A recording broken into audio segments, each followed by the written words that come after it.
Welcome back to Mr. Bellico. Ever wonder what a park ranger really faces in the dead of night? It's not just nature, it's paranormal anomalies and ancient folklore lurking in the shadows. Before we begin, subscribe to the channel, drop a like, and tell me in the comments, where are you watching from? My name is James Smith, and I've been a park ranger for 17 years. Not the kind you see in brochures smiling next to a moose, but the kind who spends 8 months of the year alone in the Alaskan wilderness, monitoring remote territory that most people will never see.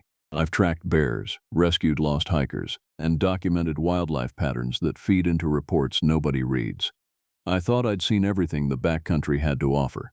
I was wrong. The assignment came down in late August, 3 weeks before the season shift. My supervisor, Carl, called me into the ranger station at Denali, if you can call it that. It's really just a log structure with filing cabinets and coffee that tastes like it was made in 1993. Carl didn't waste time with pleasantries. "We need you to investigate something," he said, not looking up from his computer screen. "Unusual activity in Sector 7, we've had reports." Sector 7 is the northeastern section of the preserve, roughly 30 square miles of dense forest, alpine meadows and ravines. It's one of the most remote areas we maintain, and it's where I'd already been scheduled for my fall census work. I asked what kind of reports. "Livestock disappearances," Carl said. "2 ranches bordering the park have lost animals. A moose calf, 3 caribou, and what they claim was a bear kill that didn't look right. This happens regularly. Bears, wolves, and coyotes all live in Sector 7. Property loss is frustrating for the locals, but it's not unusual." I said as much. Carl finally looked at me. His expression was strange, not quite worried, not quite embarrassed. "The kills are wrong, James. The ranchers say the carcasses show predation patterns they've never seen before. Deep puncture wounds, but also signs of something else. Grappling, crushing force. I've seen what happens to prey animals. Bears can crush ribs like they're twigs. Wolves tear and rend. Mountain lions sever the spine." I asked him to be more specific. The state wildlife people went out. They filed a report saying they couldn't determine the cause. But between you and me, the description they gave me, it sounded like something large, something bipedal, something that left prints they don't want to officially acknowledge. The word hung in the cabin air like cigarette smoke. "We're not calling it anything," Carl continued. "You're out there doing your regular work. You document what you find. You take photographs if the opportunity presents itself. You don't volunteer information to anyone. You understand?" I understood. We both understood. The Park Service has a policy about this, or rather, we don't have a policy, which is a way of having a policy. Unconfirmed sightings of large cryptids don't make official records. They make headlines, and headlines make problems. The last thing the park needed was a media circus. "It's probably nothing," Carl said. "Probably just a large bear, but we need to know." I left that meeting with a detailed topographic map, a satellite collar that had stopped transmitting 2 weeks earlier, and instructions to investigate why. The official reason for my extended deployment would be retrieving the collar and monitoring predation patterns. The real reason was to figure out what was leaving those impossible prints. I've never been the superstitious type. I grew up in Michigan, went to university for wildlife management, and built a career on observation and evidence. But as I loaded my supplies into the truck that evening, freeze-dried food, ammunition, thermal imaging equipment, a satellite phone, and a journal to document findings, I felt something I hadn't felt in years, a small, persistent unease. My ex-wife used to say I had no imagination, that I experienced the world too literally. She left 5 years ago, claiming I loved the forest more than I loved her. She wasn't entirely wrong. The forest is honest. It doesn't lie to you about what it is. It's just dangerous, and you respect that danger, and most of the time you come home alive. The drive north toward Sector 7 took 4 hours. The road deteriorates the farther you go, until eventually you're not on a road anymore. You're following tire tracks and hope. The truck bounced over washboard terrain, and I watched the landscape shift from transitional forest to true wilderness. By the time I reached the ranger shelter, a small plywood structure with a wood stove and a roof that mostly worked, the sun was already dropping behind the northern peaks. Twilight in September in Alaska doesn't last long. The darkness comes on fast. I spent that first night reading through the reports Carl had printed for me. The official documentation from the state was vague, exactly as he'd promised. Predation signs consistent with large mammal predator, causal factors undetermined, recommend increased surveillance, but there was more. Carl had also left me photocopies of the rancher's complaints, submitted to the local board of supervisors. These were less careful. The first rancher, Tom Hendricks, wrote about finding his moose calf torn nearly in half but not eaten, barely eaten, like whatever got it just wanted to tear it apart. There was blood 20 feet up the side of his cabin, on the walls, up the posts. He described finding one of the calf's hooves on the roof. The second rancher, Bill Kashani, was more clinical. He described 5 puncture wounds arranged in a pattern that didn't match any predator he'd ever seen. The marks were deep, some reaching the sternum, but the most disturbing detail was that the animal had been dragged. Kashani followed the drag marks for nearly a quarter mile, through thick forest, over terrain that should have left a clear trail, but there were no prints, not clear ones. Just displaced undergrowth and snapped branches, as if something large was dragging its prey without leaving clear impressions. The most recent incident was 3 days before my arrival. A caribou, partially consumed, found in a ravine. This time there were prints, or partial prints. The state report mentioned them only in passing, in a single sentence. Large track evidence recovered. Dimensions approximate to known megafauna or anomalous bear track distortion. I wanted to see that track. I secured the shelter, set out my sleeping gear, and attempted to review the hand-drawn map Carl had marked. Sector 7 was roughly divided into 3 patrol zones. The livestock incidents had all occurred on the western border, at the edge of Kashani's property. The rover collar that had stopped transmitting was supposedly somewhere in the central zone, near a series of thermal springs that attracted wildlife during the fall transition. But the map was hand-drawn and approximate. Nobody had a perfect survey of Sector 7. That's partly why it remained untouched, a last place where the park existed, as it had for thousands of years. I lay in my sleeping bag that night and listened to the wind moving through the trees. The forest around the shelter was old growth, spruce and pine that had been there longer than my country. The darkness was complete. My headlamp made a small circle of light that seemed to make the surrounding black deeper, more absolute. I'm not a nervous person. But that night I lay awake for a long time, and I found myself checking the rifle I'd propped beside my bunk. I told myself I was checking to ensure the safety was on. I was lying. The thing about Sector 7 is that it was genuinely remote. More than half of it had never been systematically surveyed. We knew what animals were out there: bears, wolves, moose, caribou, smaller prey. But we didn't know the territory intimately. We couldn't. It was too vast, and we had too few people. As I finally drifted toward sleep, I kept thinking about the state wildlife official's report. Anomalous bear track distortion. That phrase seemed chosen specifically to explain away what couldn't be easily explained. It would be my last night of real comfort for quite some time. I spent the first 2 days establishing a camp deeper in Sector 7, moving toward the central zone and the last known position of the rover collar. The forest here was different from the margins, denser, older, and somehow less hospitable to human presence. The undergrowth was thick, the canopy high, and the air felt heavier. On the morning of the 3rd day, I found the first clear prints. I was moving through a meadow southeast of the thermal springs, a landscape transition area where forest gave way to open ground. Elk and caribou favor these spaces, so apparently do other things. The print was in soft ground near a stream, ancient, undisturbed meadow soil that held impressions clearly. My first thought was that it was a bear track, a large one. But as I knelt beside it, I felt my mind struggle to process what I was seeing. The shape was wrong. Too long, too narrow. The toe arrangement didn't match any bear I'd ever documented. Bears have 5 toes, with a distinctive claw pattern. This print showed what appeared to be 4 main digits and a smaller opposing thumb-like structure. The ball of the foot was massive, easily the size of my hand, and the heel was raised and defined. It looked almost human. Except the total length was 17 inches. I took careful photographs, using a scale ruler placed beside the impression. I marked the GPS coordinates. I even removed my boot and placed my foot against the print. My size 11 foot fit inside it with room to spare. I told myself it was an anomaly. A deformed bear track, overlaid with something else. The state report about track distortion suddenly made sense, but not in the way intended. Whatever these people had seen, they'd documented it carefully enough to know something was wrong, then filed their report in language designed to make the observation go away. I moved methodically through the meadow, spiraling outward from the initial print. Over the next hour, I found 5 more impressions. They led north, toward thicker forest in a pattern that suggested a purposeful walk. No dragging, no sign of injured mobility. Whatever had made them was traveling with intent. The prints were heavy. I could see that from the depth and the way the earth had been displaced around each impression. These were made by something weighing at least 400 pounds. I followed the trail into the forest.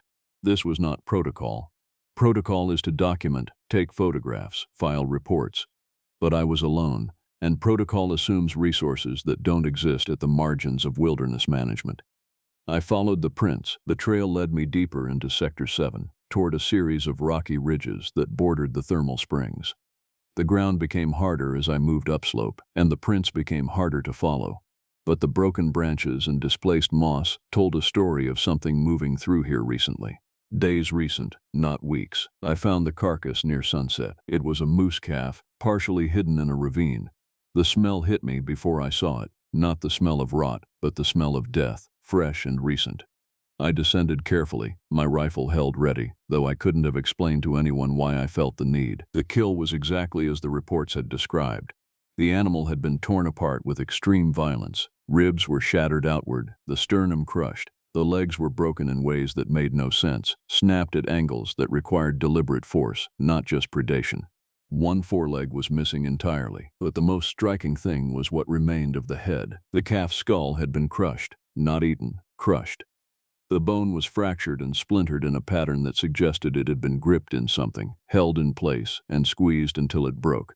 The mouth and throat area showed deep lacerations, long parallel marks that looked almost like rake wounds. I spent an hour documenting the scene. Photographs, measurements, GPS coordinates, my observations in the field journal.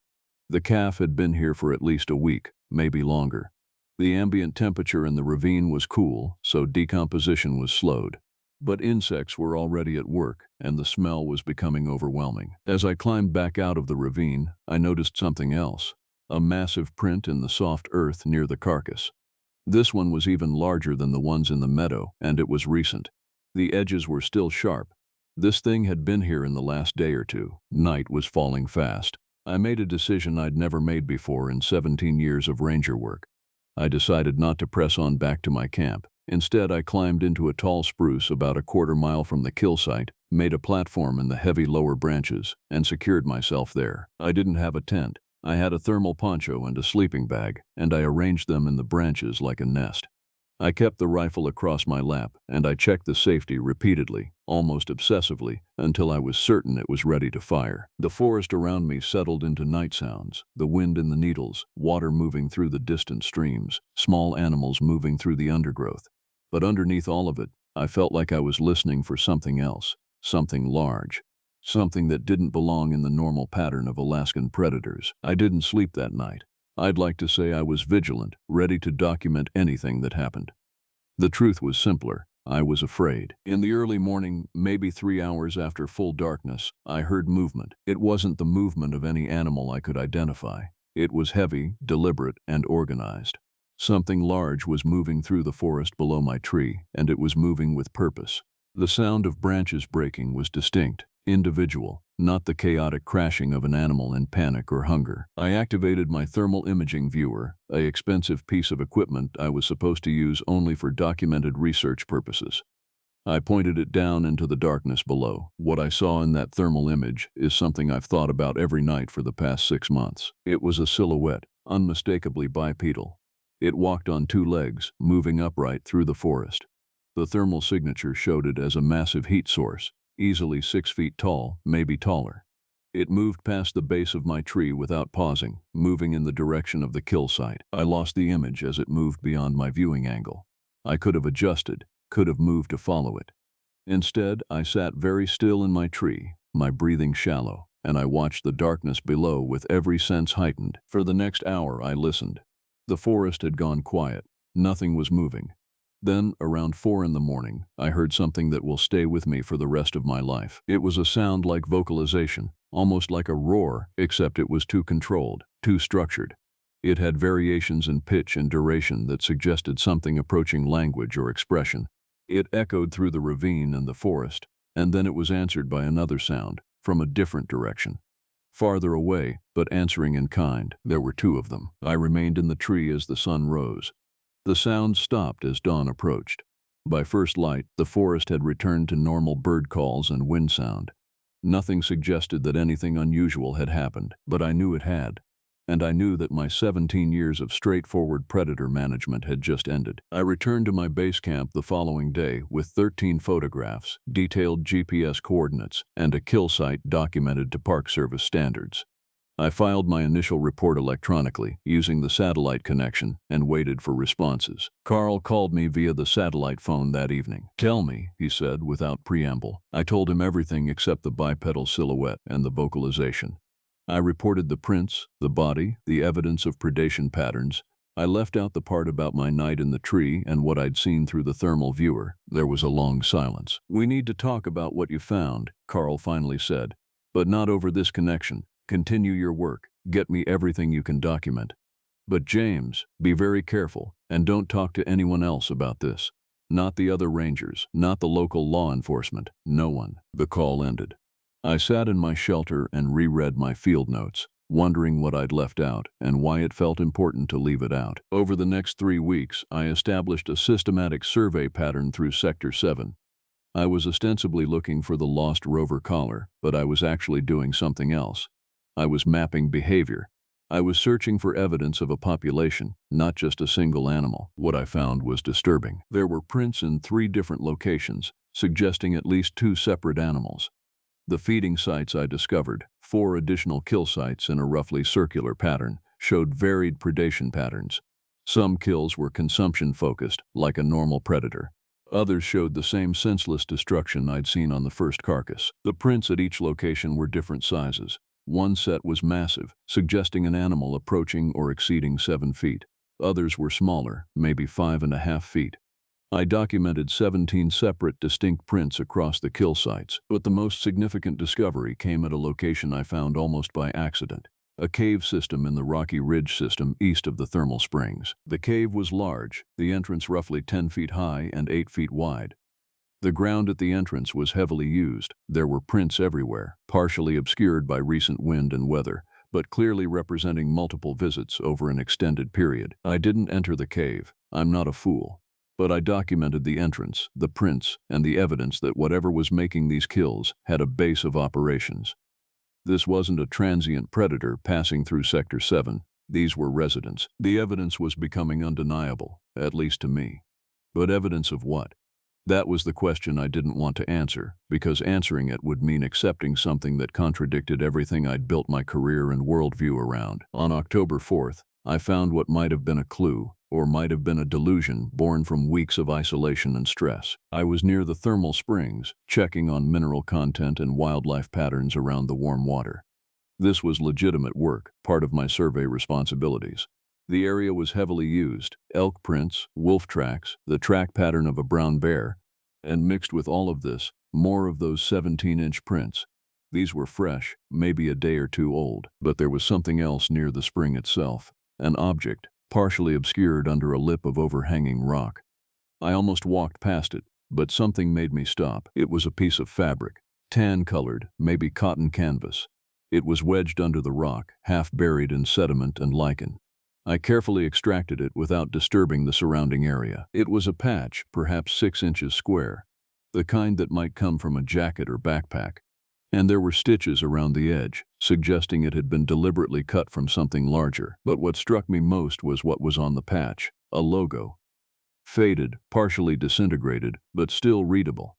It was a State Park Service emblem, the kind of patch that would be on an official ranger jacket. My chest constricted. I checked my satellite phone for any news of missing rangers. Nothing. But this patch had been here for weeks, maybe months, partially degraded by weather. It could have come from anywhere. It could have been dropped by any ranger who'd worked Sector 7 in the past year. I photographed it carefully and placed it in a sample bag.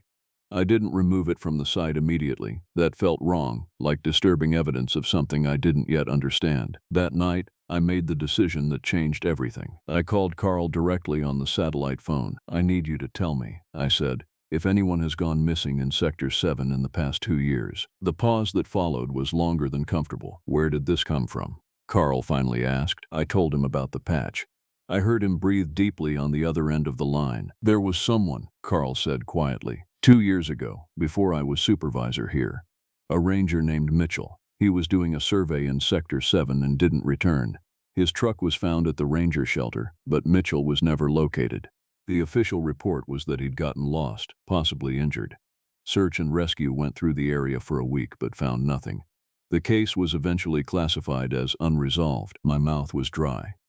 What was Mitchell's name? His first name? Michael. Michael Mitchell. I had nothing more to say. Carl continued. I wasn't going to tell you about Mitchell until you'd completed your survey. I wanted to know what you'd find before I influenced your investigation. But it's clear you're finding things that matter. What do you think is happening out there? I don't know, I said truthfully. But I think you need to consider closing Sector 7 to all activities, civilian and official. I can't do that without justifying it, Carl said. The park will want an explanation. I'll need a complete report from you, and James, I need you to be careful about what you claim. We're dealing with something here that careers don't survive. The conversation ended. I was alone again with my evidence, my photographs, and the terrible knowledge that I might not be investigating something new. I might be investigating something that had been happening, quietly and without official acknowledgement, for years. On October 9th, I found Michael Mitchell's remains. The remains were in the cave system. I finally entered it on my 4th exploration of the entrance area, after I'd documented every external detail. I carried my rifle, my thermal viewer, and my field journal. I carried them like weapons, or prayers, or both. The cave entrance led into a passage that angled downward and inward. The thermal imaging showed that the cave was warmer than the exterior, geothermal activity probably feeding from the springs above. The warmth distorted the thermal images, but I could navigate by the visible light that penetrated from the entrance. About 40 feet in, the passage widened into a chamber, and the smell hit me like a physical blow. It was the smell of death and decomposition, but also something else, something organic but wrong. The heat was making it worse, accelerating decay, creating a miasma that made my eyes water and my stomach clench. I moved deeper, my footsteps echoing slightly against the stone walls. The chamber extended farther than I'd expected, and as my eyes adjusted, I began to make out details, bones, scattered across the floor in a pattern that suggested neither natural disposal nor organized butchering. Animal bones, mostly elk, moose, deer, but mixed among them larger objects. Objects that hurt to look at. I found a vertebra that was clearly human. The geometry was unmistakable, and nearby a femur that was far too large for any animal that should be in Alaska. I found the remains of Michael Mitchell approximately 30 feet into the cave, partially covered by recent rockfall and sediment. His decomposed skeleton was still partially bound in what remained of his ranger jacket. The condition was advanced. 2 years of microbial activity, insects, and exposure to the geothermal heat had rendered him largely skeletal. But enough remained to tell a story. His left arm bone showed traumatic fracture, not a single clean break, but multiple compound fractures that suggested tremendous violence. His ribs were crushed, the sternum fractured. His skull was, like the moose calves, crushed and fragmented. He'd been gripped, held, and broken. I documented it all. Photographs that seemed obscene in their precision, measurements, GPS coordinates. I marked the location in my field journal with the same clinical notation I used for any biological finding. Then I did something that violated every protocol. I carefully removed several of Mitchell's personal items, his ranger badge, his watch, a ring that might have been significant. I placed them in separate evidence bags, and I took them with me. The walk out of that cave was the longest walk I've ever taken. The stone seemed to narrow around me. The air seemed thicker. The echoes of my footsteps seemed to mock the pretense that this was just another investigative task. I emerged into late afternoon light. The sun was already dropping toward the horizon, casting long shadows through the spruce forest. For a moment I just stood there, breathing hard, trying to process the weight of what I'd found. Then I realized something was wrong. The forest had gone silent, completely silent. No birds, no movement in the undergrowth, no distant wind.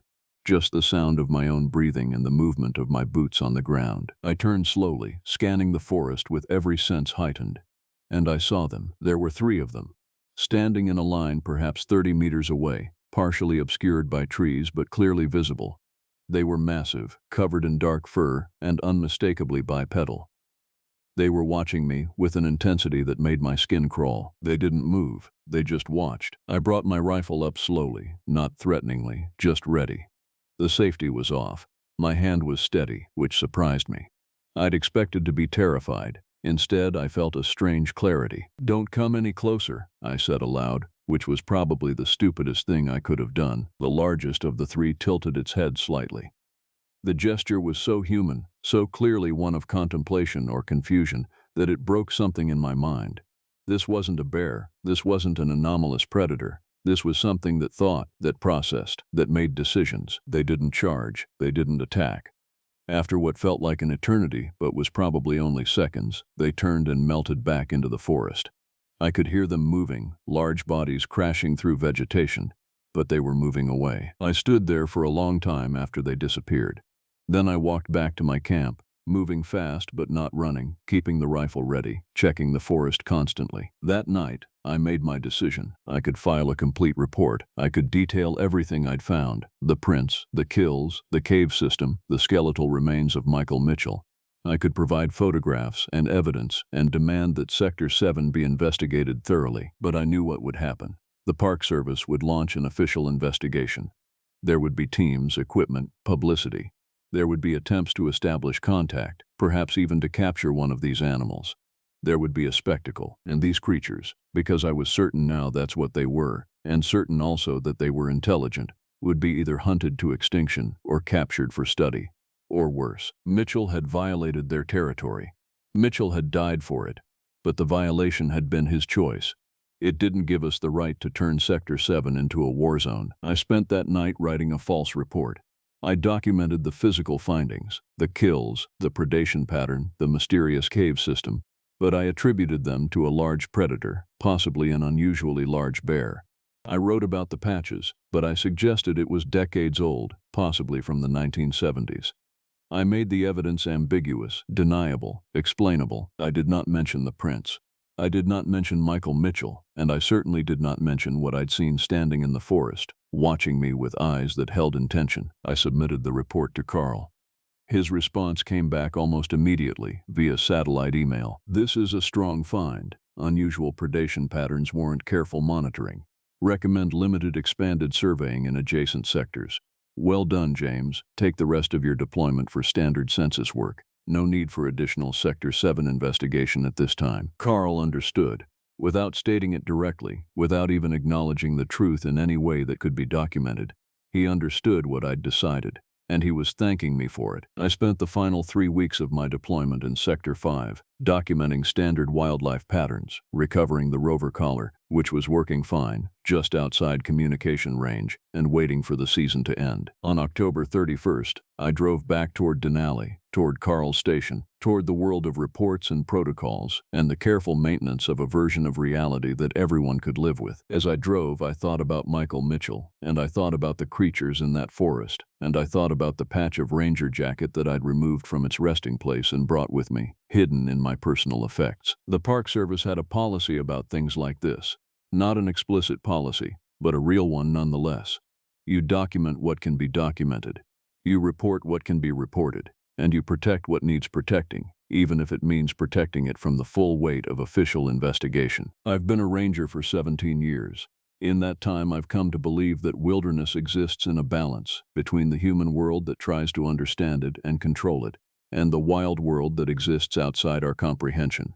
My job has always been to maintain that balance. Michael Mitchell had failed to maintain it. He'd violated a boundary, real or imagined, and he'd paid the price. I will not make that mistake. Sector 7 remains on my patrol schedule. I monitor it from the periphery.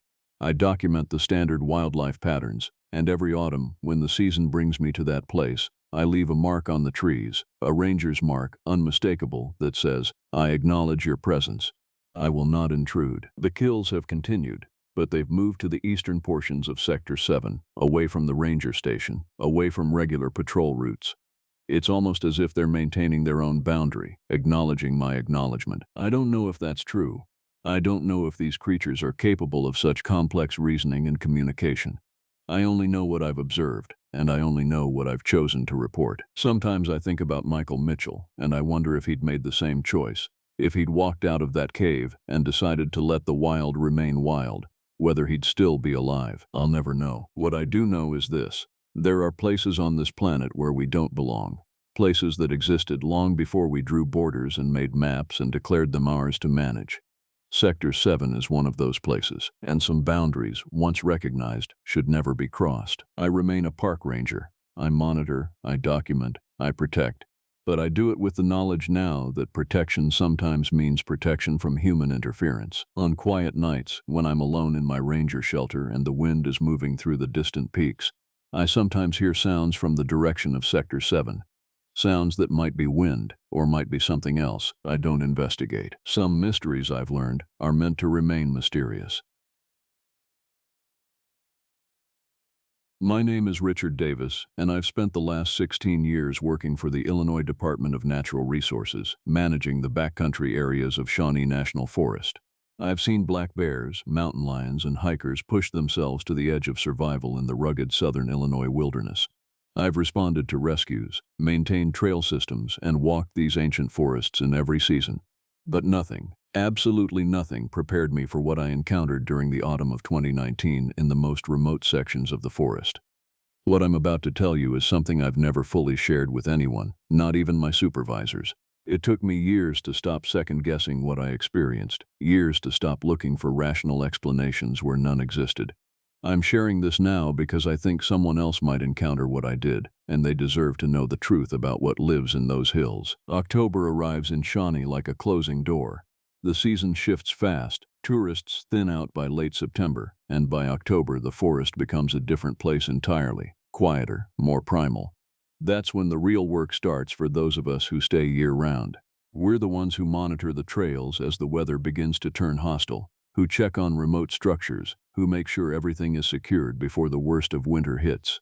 It's solitary work, and I prefer it that way. I was stationed at Bell Smith Springs Station that October, one of the most isolated posts in the forest. From there, I managed the backcountry trails leading into the eastern wilderness, areas where cell service doesn't exist and help is hours away by vehicle. I knew every ravine, every ridge, every campsite within my territory. I had the maps memorized. I could navigate those trails in the dark if necessary, and twice I'd had to do exactly that. The first indication that something was wrong came on October 12th, a Saturday. A hiker hadn't returned from the Garden of the Gods Trail. His name was William Jones. According to his permit, he was supposed to return on October 10th.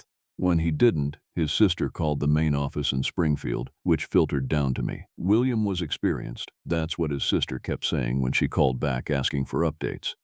Experienced hikers understand weather, understand their limitations, understand how quickly things can go wrong in the southern Illinois wilderness. But experienced hikers also tend to push themselves. They think their skills can overcome anything the hills throw at them. What I found when I hiked to his last registered campsite, roughly 9 miles from the trailhead near Pounds Hollow, was disturbing. His tent was still there, zipped shut from the inside. His sleeping bag was inside. His backpack was inside, mostly untouched. But William wasn't there. The strangest part was the condition of the tent. The fabric had been slashed, multiple cuts, aggressive ones from the outside. His boot prints led away from the camp into the forest, heading northeast into higher elevation terrain that had no established trails. I followed the prints as far as I could. They went about a quarter mile before they simply ended. No signs of a fall, no indication of struggle beyond the frantic, erratic pattern of his movement. It was as if he'd simply vanished into the hillside itself. The formal search that followed involved rangers from other sectors, volunteer searchers, and search parties covering the ravines and ridges. We found nothing.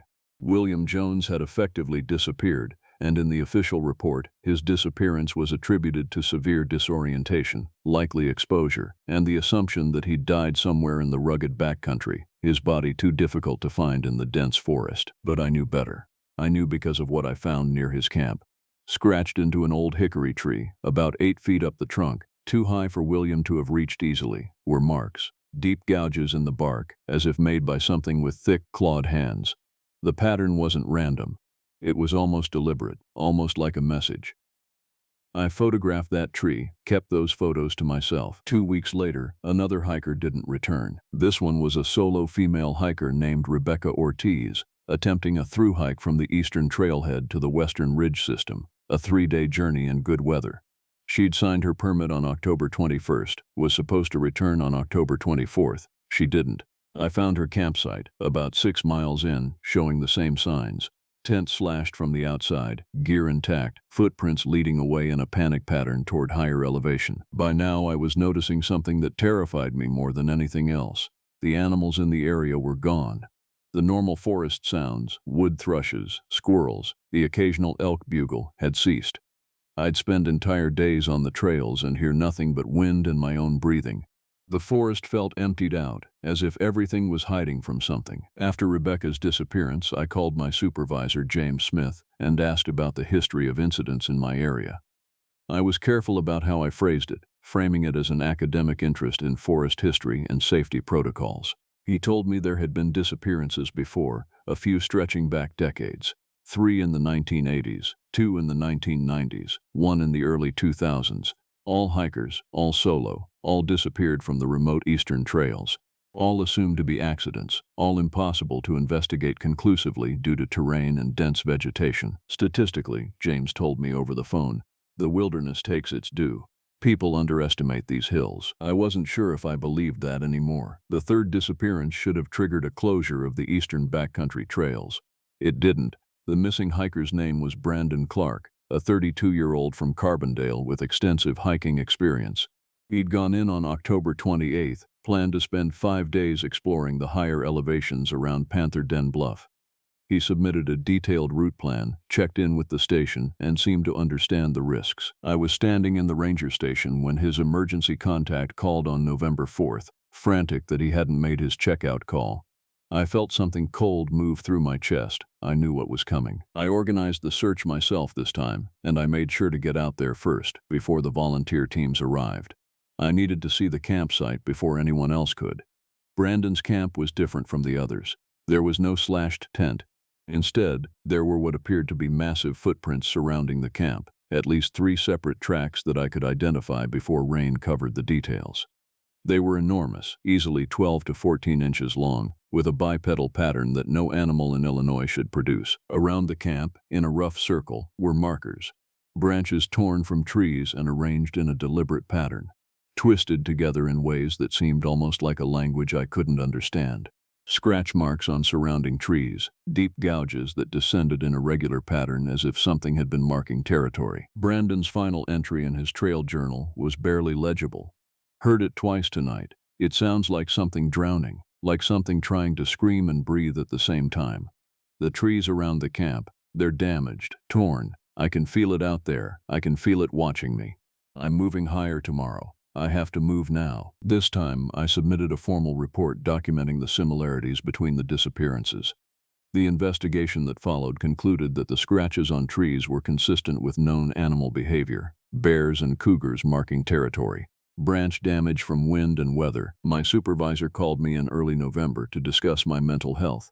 He wasn't unkind about it, but the implication was clear. I was stressed, isolated in a remote post, and potentially reading threat into normal wilderness phenomena. I didn't argue. I also didn't back down from what I believed I'd seen. Instead, I decided I needed to see it again. I needed to understand what was happening in those hills. On November 5th, I went in alone. I brought standard ranger equipment, but I also brought something else, a .308 hunting rifle and ammunition. It was a violation of protocol, and if discovered, it would end my career. But I needed to be armed. The forest was dead silent. No birds, no small mammals, nothing. It was like hiking through a museum exhibit of a forest rather than an actual living ecosystem. On the second night, at approximately 2:47 a.m. according to my watch, I heard it. The sound was exactly like Brandon had described it. It wasn't quite a scream, and it wasn't quite a howl. It was something like a human voice pushed through an animal's anatomy, a sound that no single creature should be capable of producing. It was wet, somehow, as if something was making the sound from deep within a throat full of fluid or blood. It echoed through the ravines, and the echo made it sound like multiple things were calling at once. I didn't sleep that night.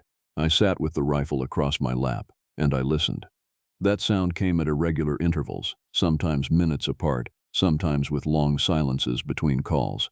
Each time it came, it sounded closer. By dawn, I was shaking from cold and adrenaline.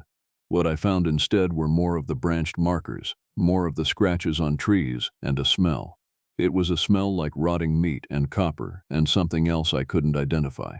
The smell made my eyes water and my stomach turn. That's when I saw the prints in the mud. They were massive, much larger than the ones I'd seen at Brandon's camp. The prints were deep and deliberate. They showed claw marks at the front, and the weight distribution suggested something moving on two legs, carrying an enormous mass. I didn't follow them. Every instinct I possessed was screaming at me not to follow those prints. The hike out took me most of the day. By the time I reached the station, I was exhausted and my hands wouldn't stop shaking. But something had changed. After that night, I understood that we weren't dealing with a normal predator. Normal predators don't leave markers. Normal predators don't make sounds like drowning men. Normal predators don't seem to be hunting in a way that suggested intelligence and intent. I started researching. In the evenings, using the internet at the station, I began looking into historical accounts of strange creatures reported in wilderness areas. I found references to something called a Wendigo, a creature from Algonquian folklore said to inhabit the far north, but accounts of similar creatures throughout the eastern forests of North America. A thing that was neither quite animal nor quite human. The more I read, the more the descriptions seemed to match what I was encountering. November in the hills is brutal. Rain turns to sleet, temperatures drop, and the backcountry becomes increasingly difficult to traverse. The eastern trails were functionally closing as winter approached. This meant that if something was hunting in these hills, it was hunting with limited prey, unless it decided to come looking. The first indication that something had changed came on November 18th. I was conducting a routine check on remote structures. I was hiking to one of these shelters, Panther Bluff Shelter, about 5 miles from the Bell Smith Springs station. When I arrived, I found the door forced open. The hinges had been torn from the frame. Inside, the structure was destroyed. The cot had been shredded, literally torn to pieces. Supplies were scattered everywhere. Most disturbing were the claw marks. They covered every interior surface, walls, ceiling, floor, but the shelter had been empty. Whatever had done this had done it to an empty building. It felt like a message. That night, I reinforced the station. I placed the rifle within reach of my bunk. I set up motion sensors outside. The thing came on November 22nd. I was awake. I'd barely slept in days when the motion sensors went off, all of them simultaneously. Whatever was outside had circled the building. I grabbed the rifle and moved to the window. I couldn't see anything in the darkness, but I could hear something moving. Something heavy. The sound was the worst part.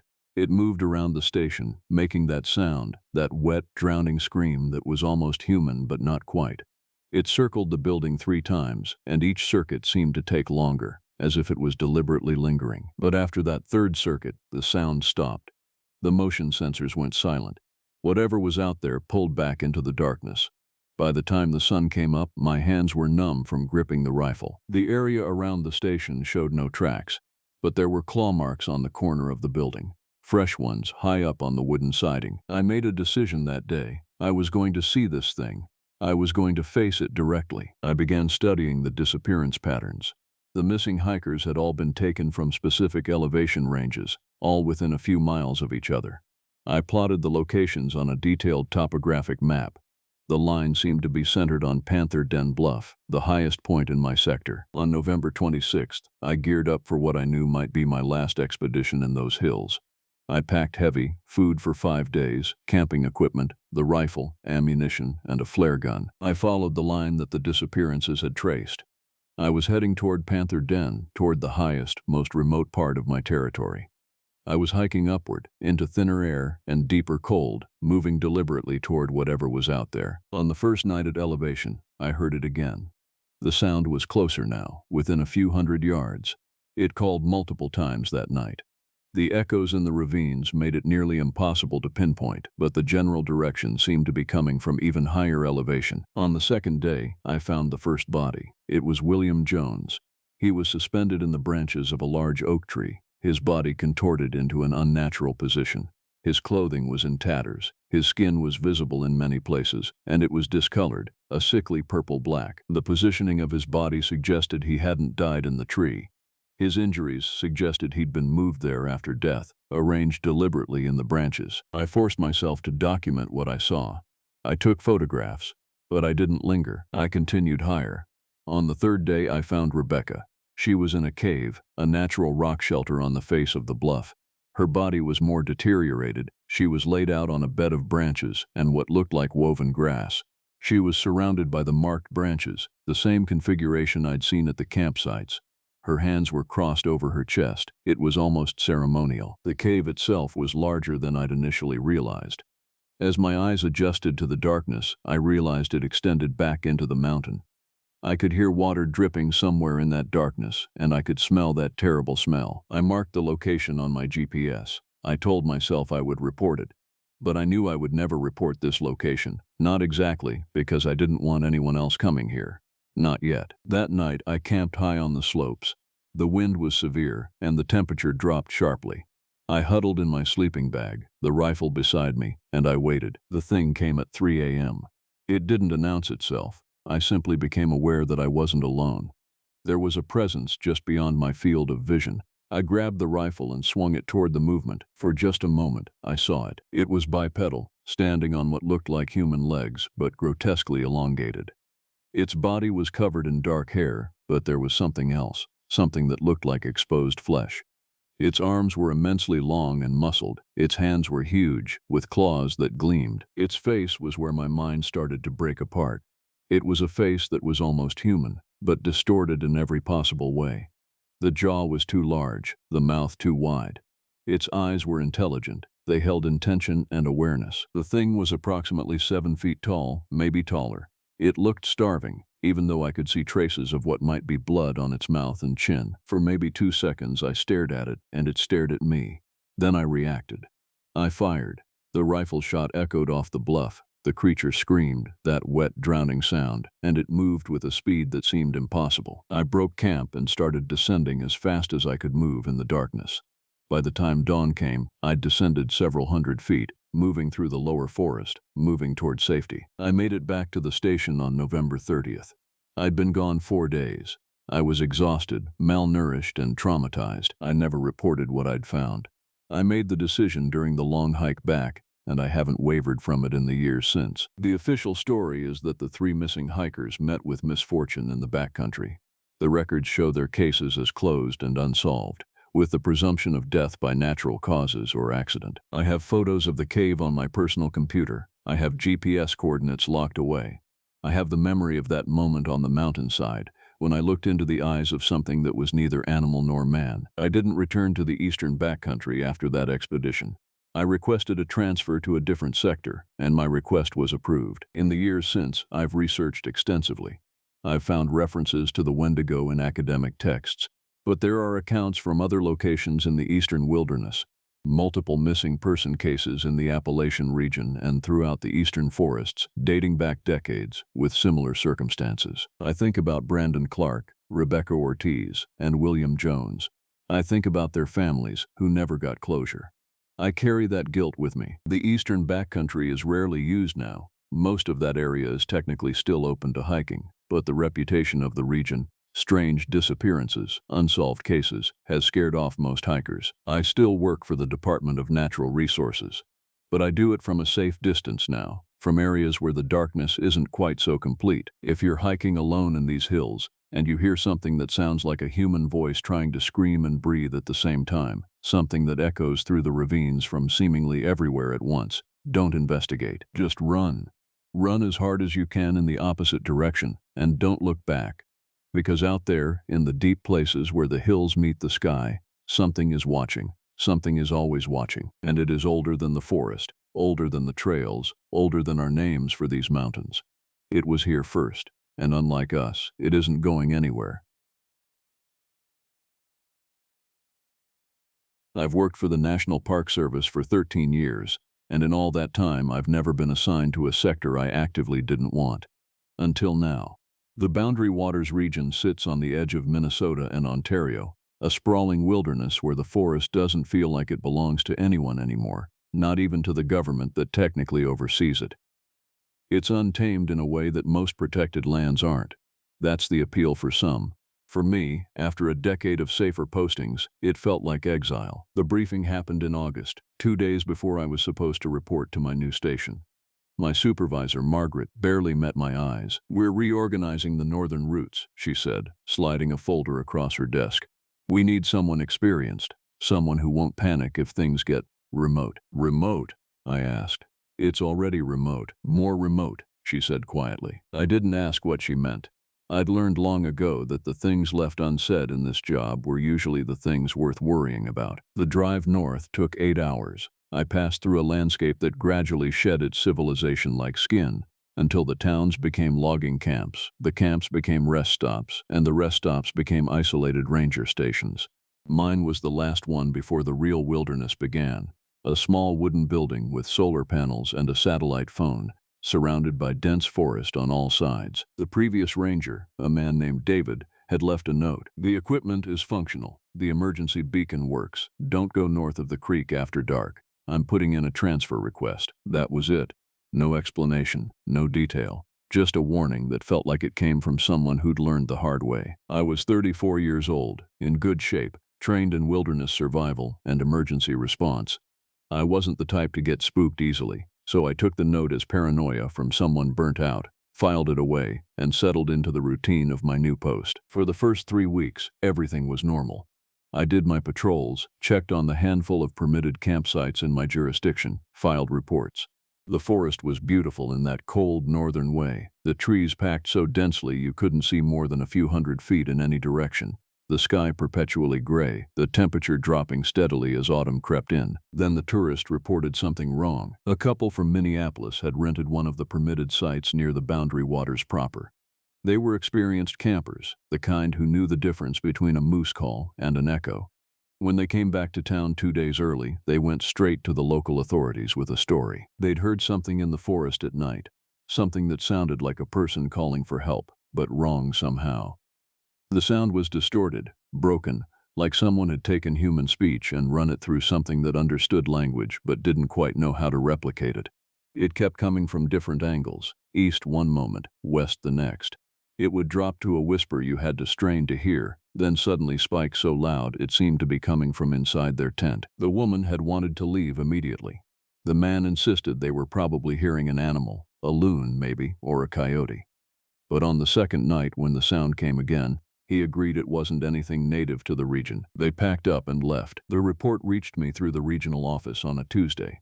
They wanted me to investigate, file a full report, and potentially issue new safety advisories if there was something unusual about the area.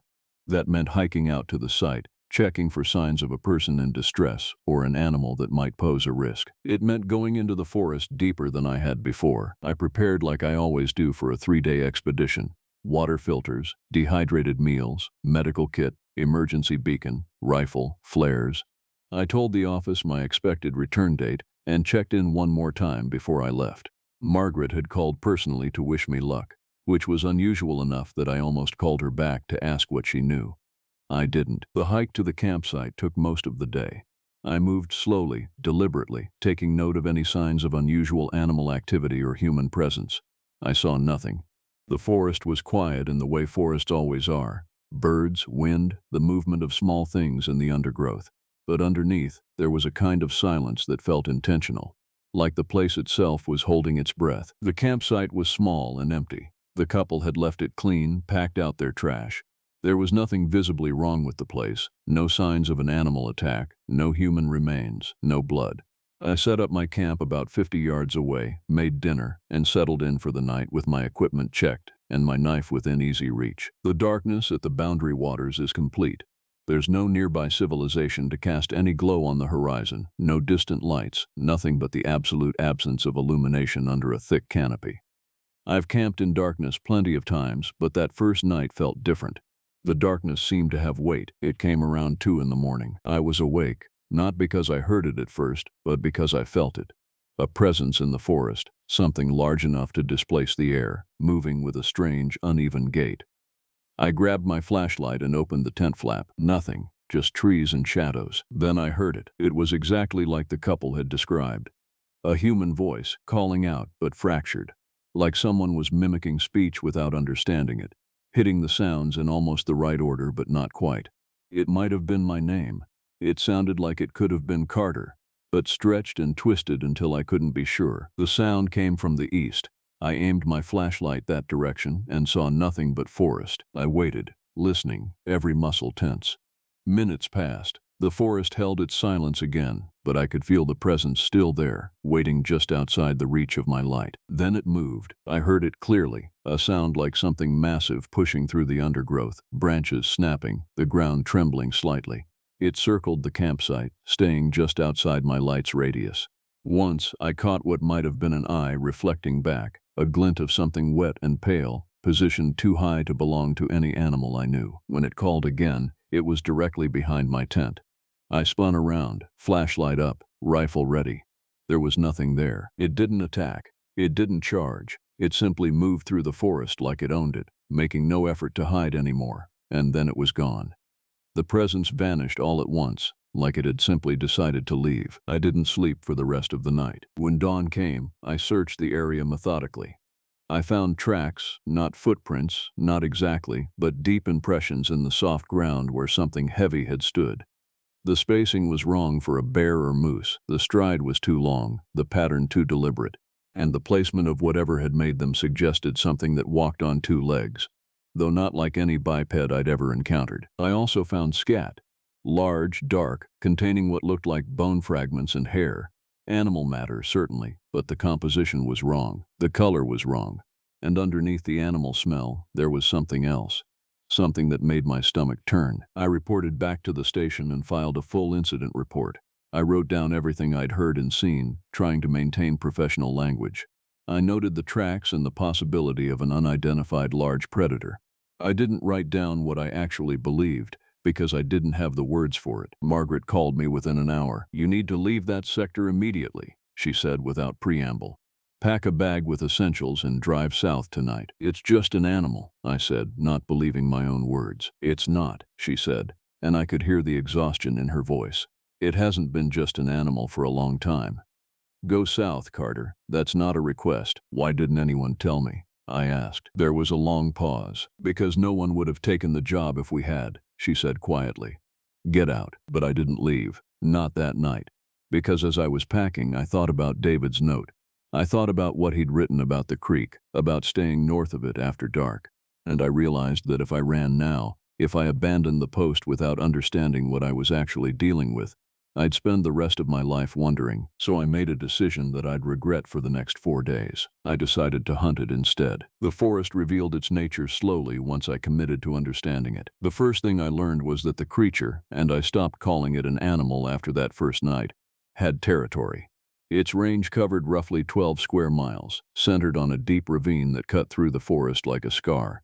The ravine was old, probably carved out by a river in some previous age, but the river was long gone. What remained was a deep chasm filled with shadow and the smell of rot. I found the boundary of its territory on my second day of deliberate investigation. There were markers, though not the kind an animal would make. Branches were broken in patterns, too methodical to be random. Trees were stripped of bark in deliberate sections, and on one old pine, something had carved marks into the trunk, deep gouges that almost looked like writing, though nothing in any human language I recognized. I camped at the territory boundary that night and set up motion-activated recording equipment.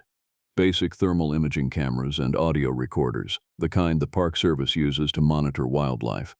I'd tell the office later that I was conducting a full ecological survey. It was half true. The creature came shortly after nightfall. This time, I saw it, not clearly. The darkness and the trees obscured most of it, but enough to know that what I was dealing with transcended the categories I'd been using. The shape was roughly humanoid, but wrong, too tall, with limbs that bent in places that shouldn't bend.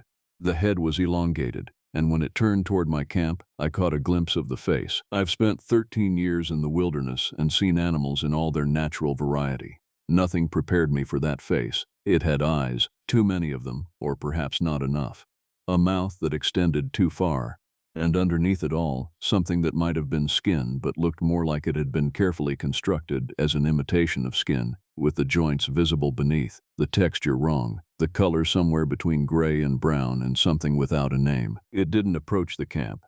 It stood at the edge of the light from my fire, studying me with something that felt like curiosity.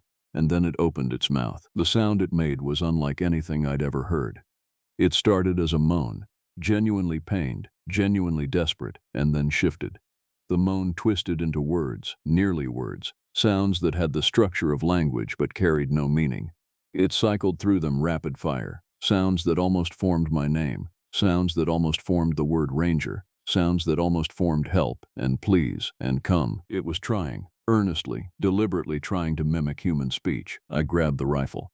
Not to shoot, I don't think bullets would have done much to it, but to hold something familiar, something that represented the rules of the world I understood. The creature watched me, and I watched it, and we existed in that moment outside normal time.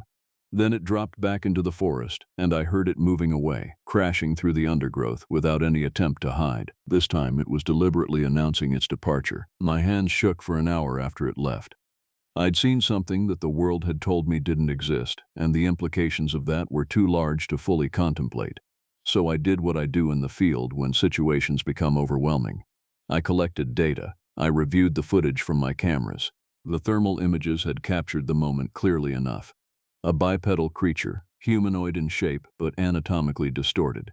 Temperature reading was low, around 94 degrees, which was consistent with an animal that lived in a cold environment, but which was also alarmingly close to the lower limits of human body temperature. I sent those images to Margaret via secure email. She called within 30 minutes. "You need to confirm it," she said.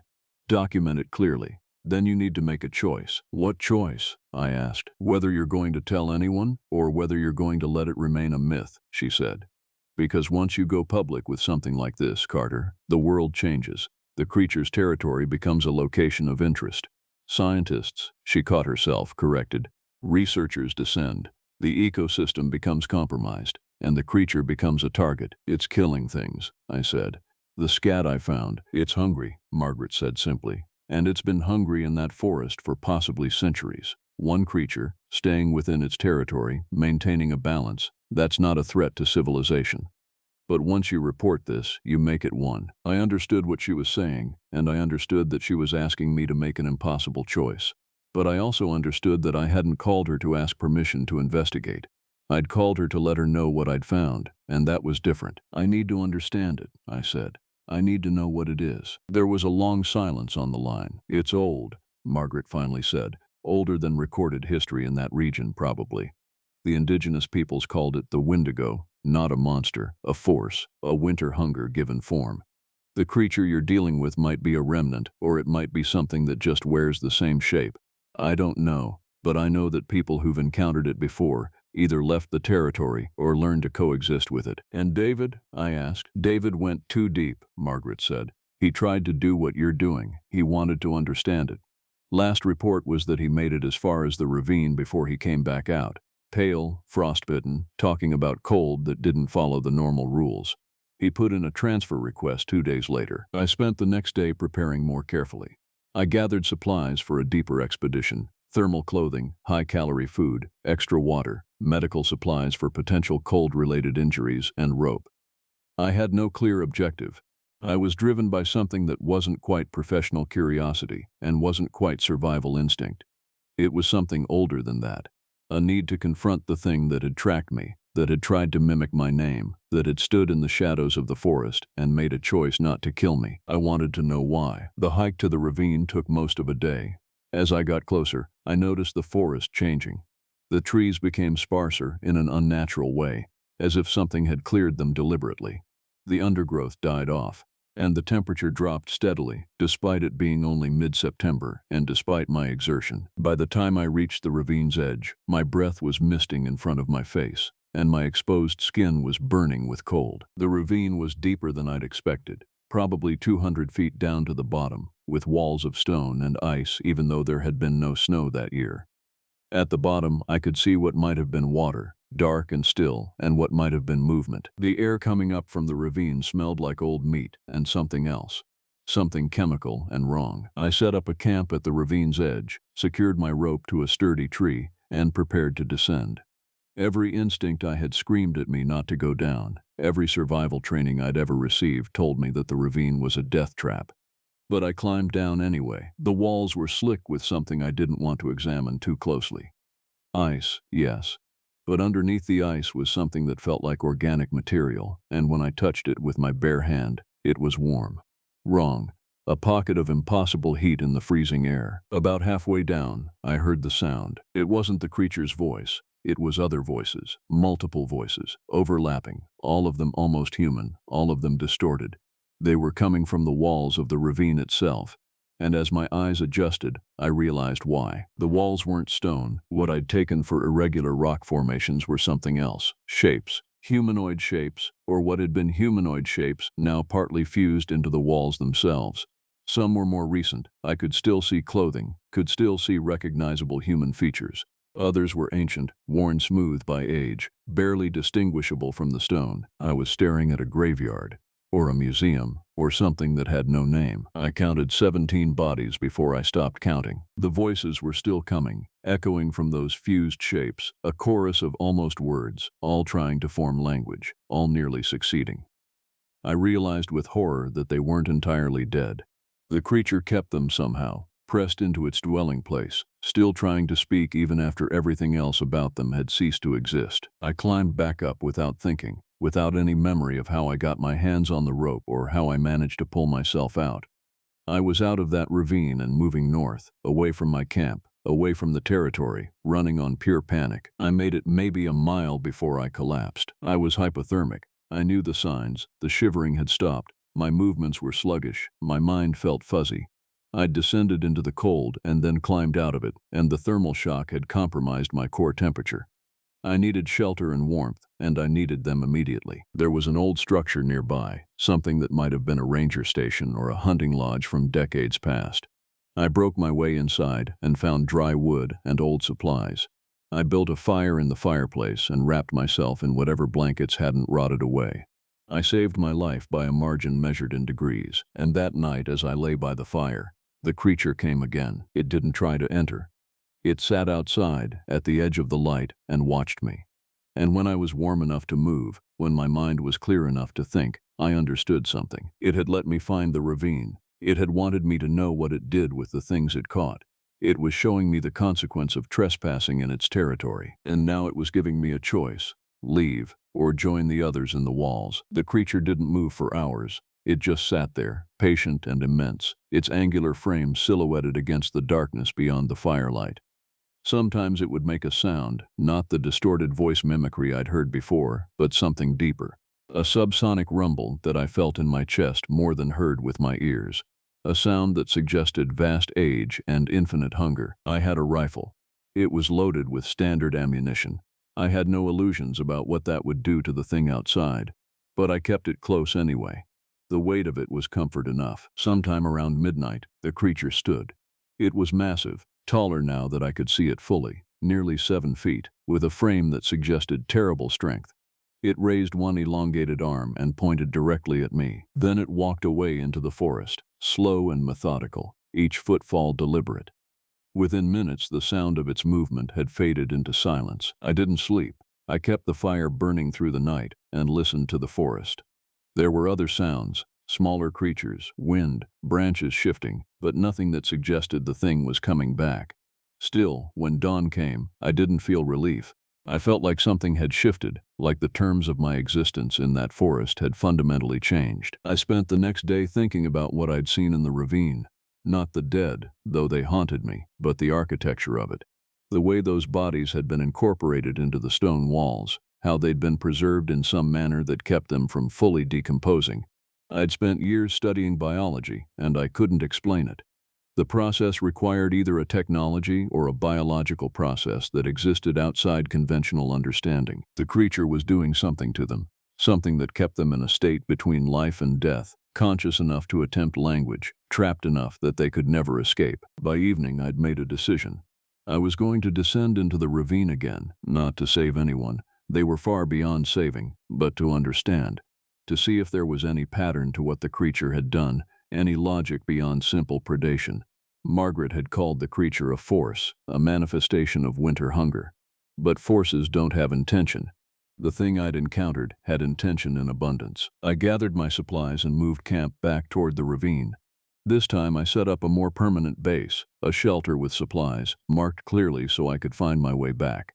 And I created careful notes about what I'd seen, which I secured in a waterproof container with instructions that if I didn't return within 7 days, the whole package should be sent to the regional office. The creature watched me work from the edges of the cleared area. It never got closer than 50 yards, and it never made a sound. It was giving me space to make my choices, which somehow was worse than any direct threat. The second descent into the ravine was harder. Knowing what I'd find made every step feel like a violation. I'd brought better equipment, stronger rope, a more reliable harness, and a camera with a high-capacity battery. I was going to document what was down there. I made it further this time before the cold became overwhelming. The ravine was even colder in the daylight, or perhaps the daylight made me realize just how impossibly cold it was.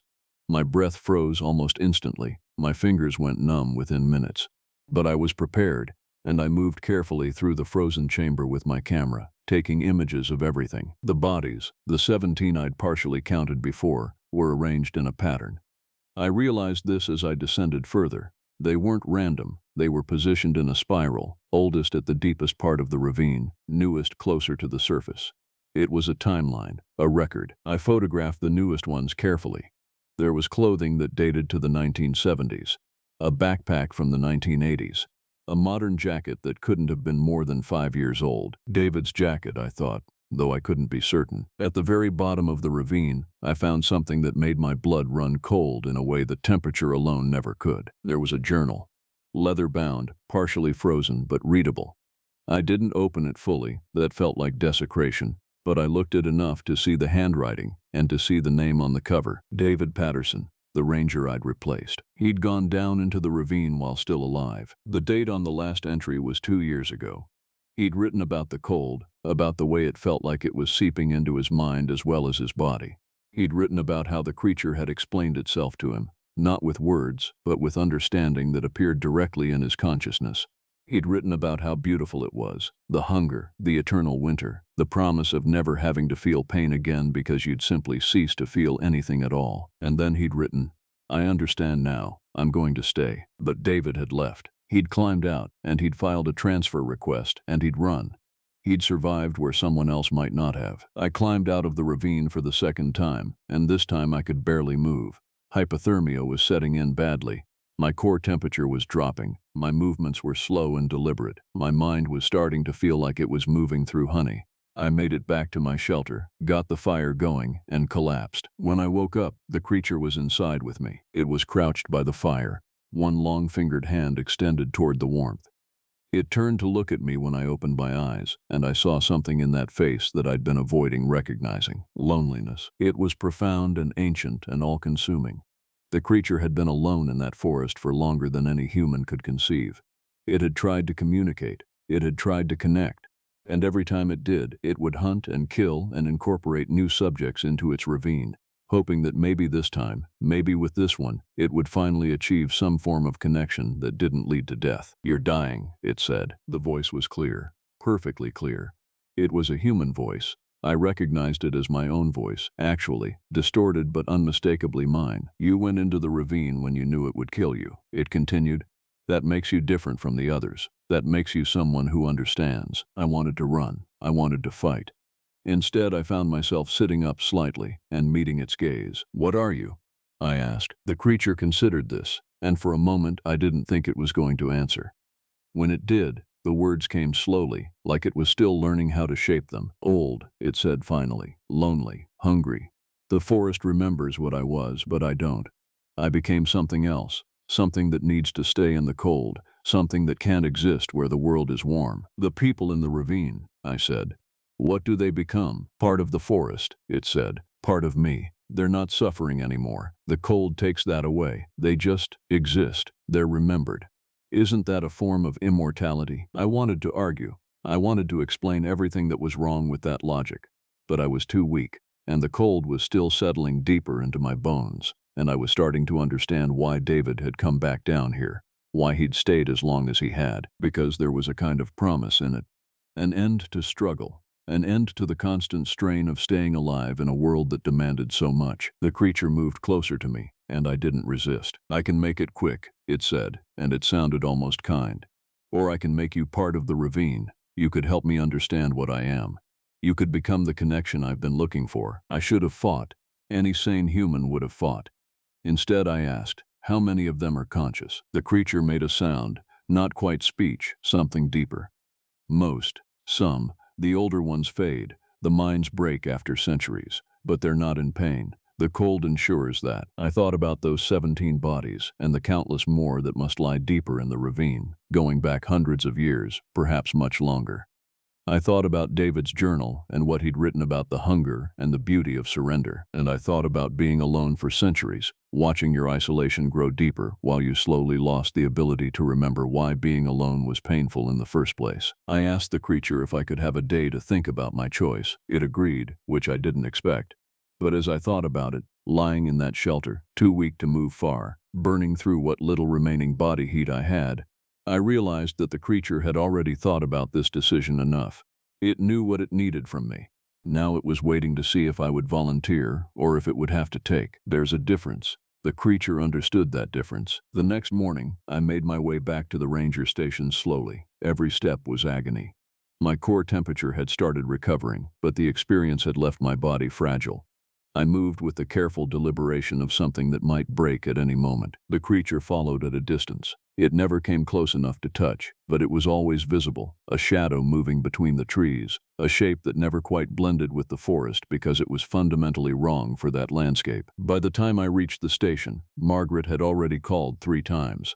I ignored all of them until I was safe inside, until I'd warmed up properly, until I could think again. Then I called her back. "I found David's journal," I said without preamble. "In the ravine." There was a long pause. "Is he dead or not dead?" "I'm not sure which. He went down into the ravine and chose to stay." I heard Margaret exhale slowly. "Did you come back out to talk to me or to say goodbye?" she asked. I considered lying. I considered telling her I was getting out, that I was done, that I was filing my own transfer request. But I was tired of lies. "I came back to think," I said. "The creature showed me something. It let me understand it. And now it's giving me a choice." "What choice?" "It wants me to become part of the ravine," I said. "It's been alone for so long that it's desperate for connection. It's tried to force that connection by hunting, by incorporating people into its territory. But it's learned that force doesn't work. It's asking me instead, 'And what are you going to do?'" I looked out the window at the creature, standing at the edge of the cleared area surrounding the station. It was still now, perfectly still, patient in the way that only truly ancient things can be patient. "I'm going to make a counteroffer," I said. Margaret was quiet. I could hear her thinking, and I could hear the moment she understood that she was no longer talking to a human who followed normal operational parameters. "What kind of counteroffer?" she asked carefully. "The creature doesn't have to isolate itself in the ravine," I said.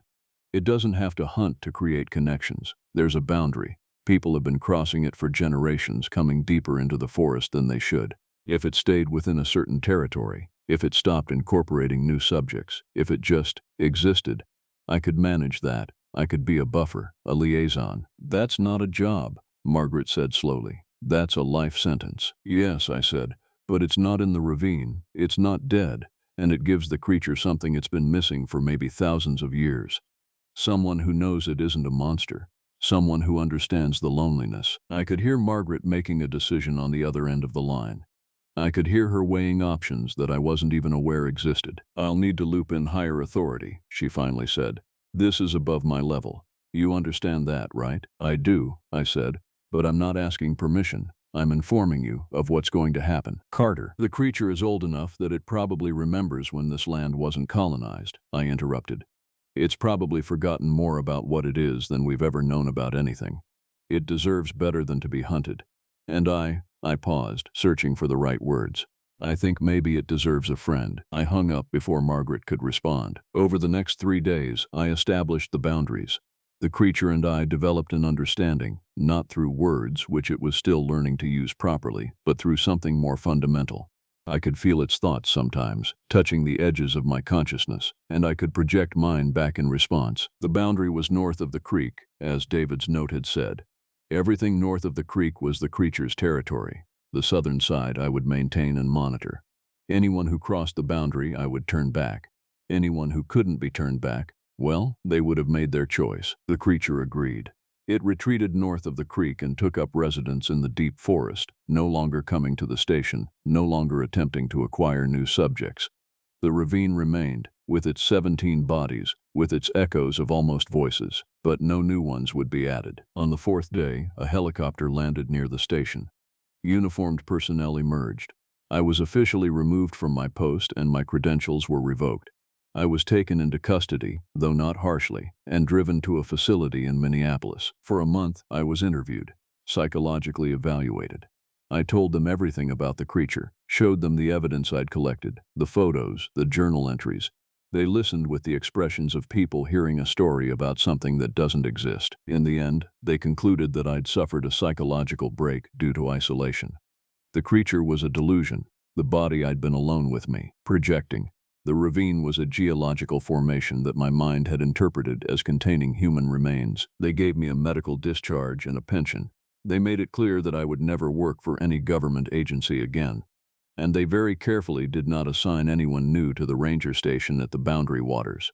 The sector was being reclassified, new protocols, restricted access. I'm writing this from a small house in Duluth. I kept a low profile, found work in a hardware store, tried to rebuild something like a normal life. But sometimes I get packages, supplies, equipment.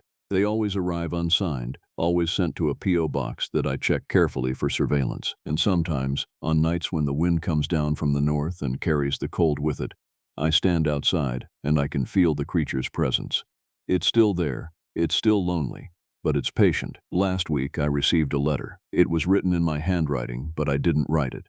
The words came from somewhere else, filtered through a mind that was learning to use language as a tool rather than as prey. The letter said only, "Thank you for remembering that I was something before I became this. When you're ready to come back, I'll still be here." I haven't responded, but I'm working on resigning from the hardware store. The Boundary Waters are calling, and I don't think I can resist much longer. I don't think I want to, because the creature has shown me something true, that loneliness isn't a failure of the world, it's a failure of understanding. And maybe, if I cross that boundary one more time, if I descend into the ravine while I'm still alive to choose it, we can both finally stop being alone. The cold is waiting, the forest remembers, and I find I'm not afraid anymore. If you're listening to this, I need you to do two things before I tell you what happened. First, don't post this anywhere, not yet. Second, look up Frederick County, Maryland on a map and find the green stretch of mountains north of the city. That's Catoctin. That's where I worked. That's where it lives. My name is Nathan Bryant. I was a federal park ranger for 7 years before I transferred to Catoctin Mountain Park in the spring of last year. I'm using past tense because I'm not a ranger anymore. I'm not allowed to be. The paperwork says medical retirement, but the truth is more complicated and a lot less merciful. I'm recording this from a motel room about 90 miles south of where it happened. I keep the chain on the door. I keep the bathroom light on. I haven't slept more than 2 hours at a stretch since I got out of the hospital. Every time the ice machine drops a load, I'm out of bed with my hand on the pistol on the nightstand. The motel manager thinks I'm a tweaker. Let her think that. She doesn't know what I know. I'm telling this story because the man who had my job before me left a notebook in the bottom drawer of the ranger station, and that notebook is the reason I'm alive. I owe him this much. His name was Edward Butler. He disappeared on the 2nd of November in 2019. They never found him. They never will. I know because I saw what was wearing his uniform. Let me start at the beginning. I drove up to Catoctin on a Tuesday in early April. The dogwoods were just starting to turn, that particular shade of off-white that only lasts about a week before the petals brown and drop. The mountains there aren't tall the way the Rockies or the Sierras are tall. They're old, worn down. The locals call them mountains, but a Coloradoan would call them hills. They lean against each other like tired men, and the valleys between them hold mist until almost noon, even in summer. The supervisor who met me at the visitor center was a woman named Patricia Foster, late 50s, hair cut short and gray the way a lot of women out there cut their hair. She shook my hand and looked me over like she was checking a horse for soundness. Whatever she saw, she seemed satisfied with it. She walked me through the basics: trail map, radio frequencies, the 2 campgrounds, the presidential retreat to the north that we did not discuss with visitors and never approached on patrol. I would have my own cabin about 3 miles from the visitor center, on a service road that didn't show up on the public maps. The cabin had been Edward Butler's before mine. She mentioned him by name only once, on that first day. We were standing on the porch of the cabin and she had handed me the keys. She said, "Edward kept things tidy. You'll find his system if you look for it. He was a good ranger." I asked what happened to him. She looked out at the trees for a long moment. Then she said, He went out on a routine patrol and didn't come back. We searched for 2 months. Canine teams, helicopters, volunteers from 3 counties. Nothing. Not a button. Not a boot print. The Park Service classified it as a presumed fatal accident 18 months ago. She paused. He was a friend of mine, Nathan. I'd appreciate it if you didn't go digging around in his cabin looking for souvenirs. The man deserves his privacy. I told her I understood. I meant it at the time. She left before sundown, and that first night I unpacked alone. The cabin was a single room with a kitchenette and a small bathroom, wood stove in the corner, a steel desk under the window, a bunk bed against the far wall. Butler had left it neat the way a man who expected to come back leaves a place. A clean coffee mug upside down on the drain board, a pair of work boots by the door, polished, a wool blanket folded at the foot of the bottom bunk. Even his calendar was still pinned up on the wall, frozen on October of 2019, with 2 appointments written in pencil for early November that he never kept. I'd been in plenty of cabins like that. The Park Service is bad about clearing out the personal effects of rangers who die or go missing on the job. There's always paperwork to wait on, next of kin to locate. So I didn't think much of it at first. I want to be honest with you. I'd heard stories before I took the job. Every park has its stories. Yellowstone has the bears that aren't bears. Yosemite has the people who walk into the woods and never come out, and the people who walk out who aren't the same people. Glacier has the things that mimic. Catoctin had the snallygaster. I'd laughed about it, frankly. The local tourism board had leaned into the legend in a kitschy way. There were snallygaster t-shirts at the gas station in Thurmont. There was a craft beer with a cartoon version of the creature on the can. I bought one, the first night, and drank it on the porch while the dark came down through the oaks. I remember thinking it was a sweeter beer than I usually liked. The story, the way the Chamber of Commerce told it, was this. The snallygaster was a creature reported in central Maryland from at least the 1730s. German settlers called it the Schneller Geist, the quick spirit. It had a single eye, a beak of metal, leathery wings, and tentacles that hung from its underside. It drank blood. It carried off livestock and sometimes children. There were sworn statements about it filed in newspapers in 1909. Theodore Roosevelt was supposedly going to come hunt it. In the early 1930s, federal prohibition agents poured a vat of confiscated moonshine into a den on South Mountain, and the creature was reported to have drowned in the liquor. End of legend. Punchline. The snallygaster was a creature you could fit on a beer can. That was what I believed when I drank that beer on the porch. The first thing that bothered me was the barns. I started doing my patrols on day 2. The park has a lot of public-facing trails, but it also borders private land, and one of my responsibilities was to maintain a relationship with the farmers whose property abutted ours. So I drove the perimeter on the 3rd morning.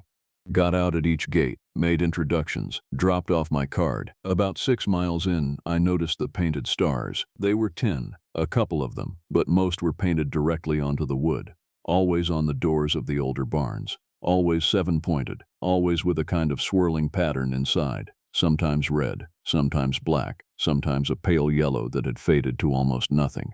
I counted 12 of them on 12 different properties before I stopped counting. I asked one of the farmers, an older man named Joseph Richardson, what the stars meant. He had a gray beard cut square at the bottom, and the kind of forearms you get from 60 years of fence work. He looked at me for a beat too long before he answered. Hex signs, he said. My grandfather painted ours, his grandfather before him. Hex signs against what? He shrugged. Bad luck, storm damage, you know. All 12 of your neighbors have them too. It's a tradition, he said. Pennsylvania Dutch. Folks brought it down with them when they settled this county. That was a reasonable answer. I should have left it alone. But there was something in his face when he said it, the way a man's eyes go when he's telling you a true thing that isn't the whole thing. I'd seen that look before, on parents whose kids had gone missing and who knew, in the marrow of them, that their kid hadn't just wandered off. I thanked him for his time and drove back to my cabin, and that night I started looking through Edward Butler's desk. I told myself I was looking for old patrol logs, the kind of thing that helps a new ranger learn the land. That was a lie I was telling myself. I was looking for him. The bottom drawer was locked. The other drawers weren't. I went through them first. Pencils, topo maps, receipts for diesel, a photograph of a black lab, paw print on the back in ballpoint pen, a name I couldn't read. A sealed envelope addressed to a woman in Hagerstown. I left that envelope where I found it. I'm not sure why. I think I knew, even then, that opening other men's mail in that cabin would lead somewhere I didn't want to go. The locked drawer I had to jimmy with a flathead screwdriver. The lock was cheap. It gave on the second try. Inside the drawer there was a notebook, black cover, the kind you get at a feed store.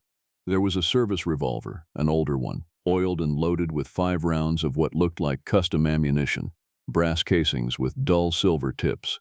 There was a photograph of 7 men standing in front of a sealed cave mouth, taken in what looked like the late 1930s, all of them holding rifles. And there was a folded county map with a single red X drawn on a section of forest about 4 miles north of my cabin. I sat down on the floor of that cabin with the notebook in my lap, and I opened it. The first entry was dated June of 2018. It was Edward Butler's handwriting. I confirmed that later against his patrol logs. The first entry said, "The old man Joseph R. came to the visitor center today. He told me that the seal at the den has cracked and asked whether the new ranger would understand what that means. I told him I did not know what he was talking about. He said I would. He said it always picks one of us, eventually, and that I should be ready." I read that entry 3 times. Then I closed the notebook and set it on the desk and walked outside, and the night had come down complete by then, and I stood on the porch and listened. The cicadas were out, the first heavy chorus of the season. Then, far away, deep in the trees on the slope above my cabin, something else. A sound I couldn't place. It was high and it was metallic, like a long blade dragged slowly across a piece of sheet tin. It went on for maybe 4 seconds, then it stopped. And the cicadas, which had been at full volume, stopped too. The woods were silent for almost a full minute. Then the cicadas started up again, but quieter now. Like something had passed by, and they were waiting to be sure it was gone. I went back inside. I locked the door, which I had not bothered to lock the night before, and I read the rest of the notebook by the light of the kerosene lamp until I reached the last entry, which was dated the 1st of November, 2019. The day before he disappeared. That entry said only this: "It knows my name now. God help whoever finds this." I didn't sleep that first night with the notebook. I read it twice through, then a third time, going back to the entries that didn't make sense and trying to make them fit a shape I could recognize. Edward Butler had been at Catoctin for 14 years. He'd kept that notebook for the last 18 months of his career. The early entries were mundane, the kind of off-the-record observations any veteran ranger keeps. A note about a bear sow with 3 cubs on the southern slope. A note about meth cookers using one of the abandoned hunting cabins.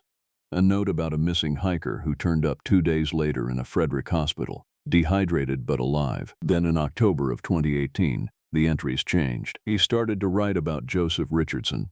He started to write about the families. There were 12 farms on the perimeter of the park, 12 7-pointed stars, and Butler had drawn a map of them in the back of the notebook, with notes about who lived on each farm and how long their family had been on the land.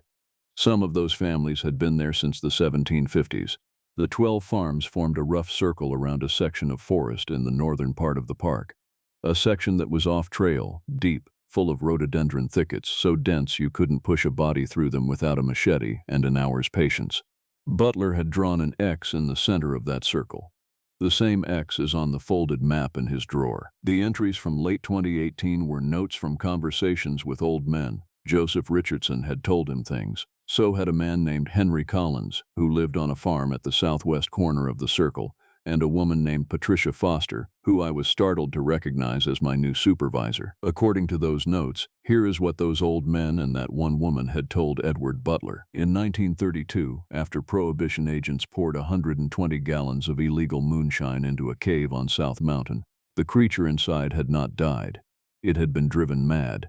It had come out of that cave in early spring of 1933, and it had taken livestock and 1 child from a farm near Sebeliusville before the families on the perimeter, the same 12 families, had come together and done something to push it back underground.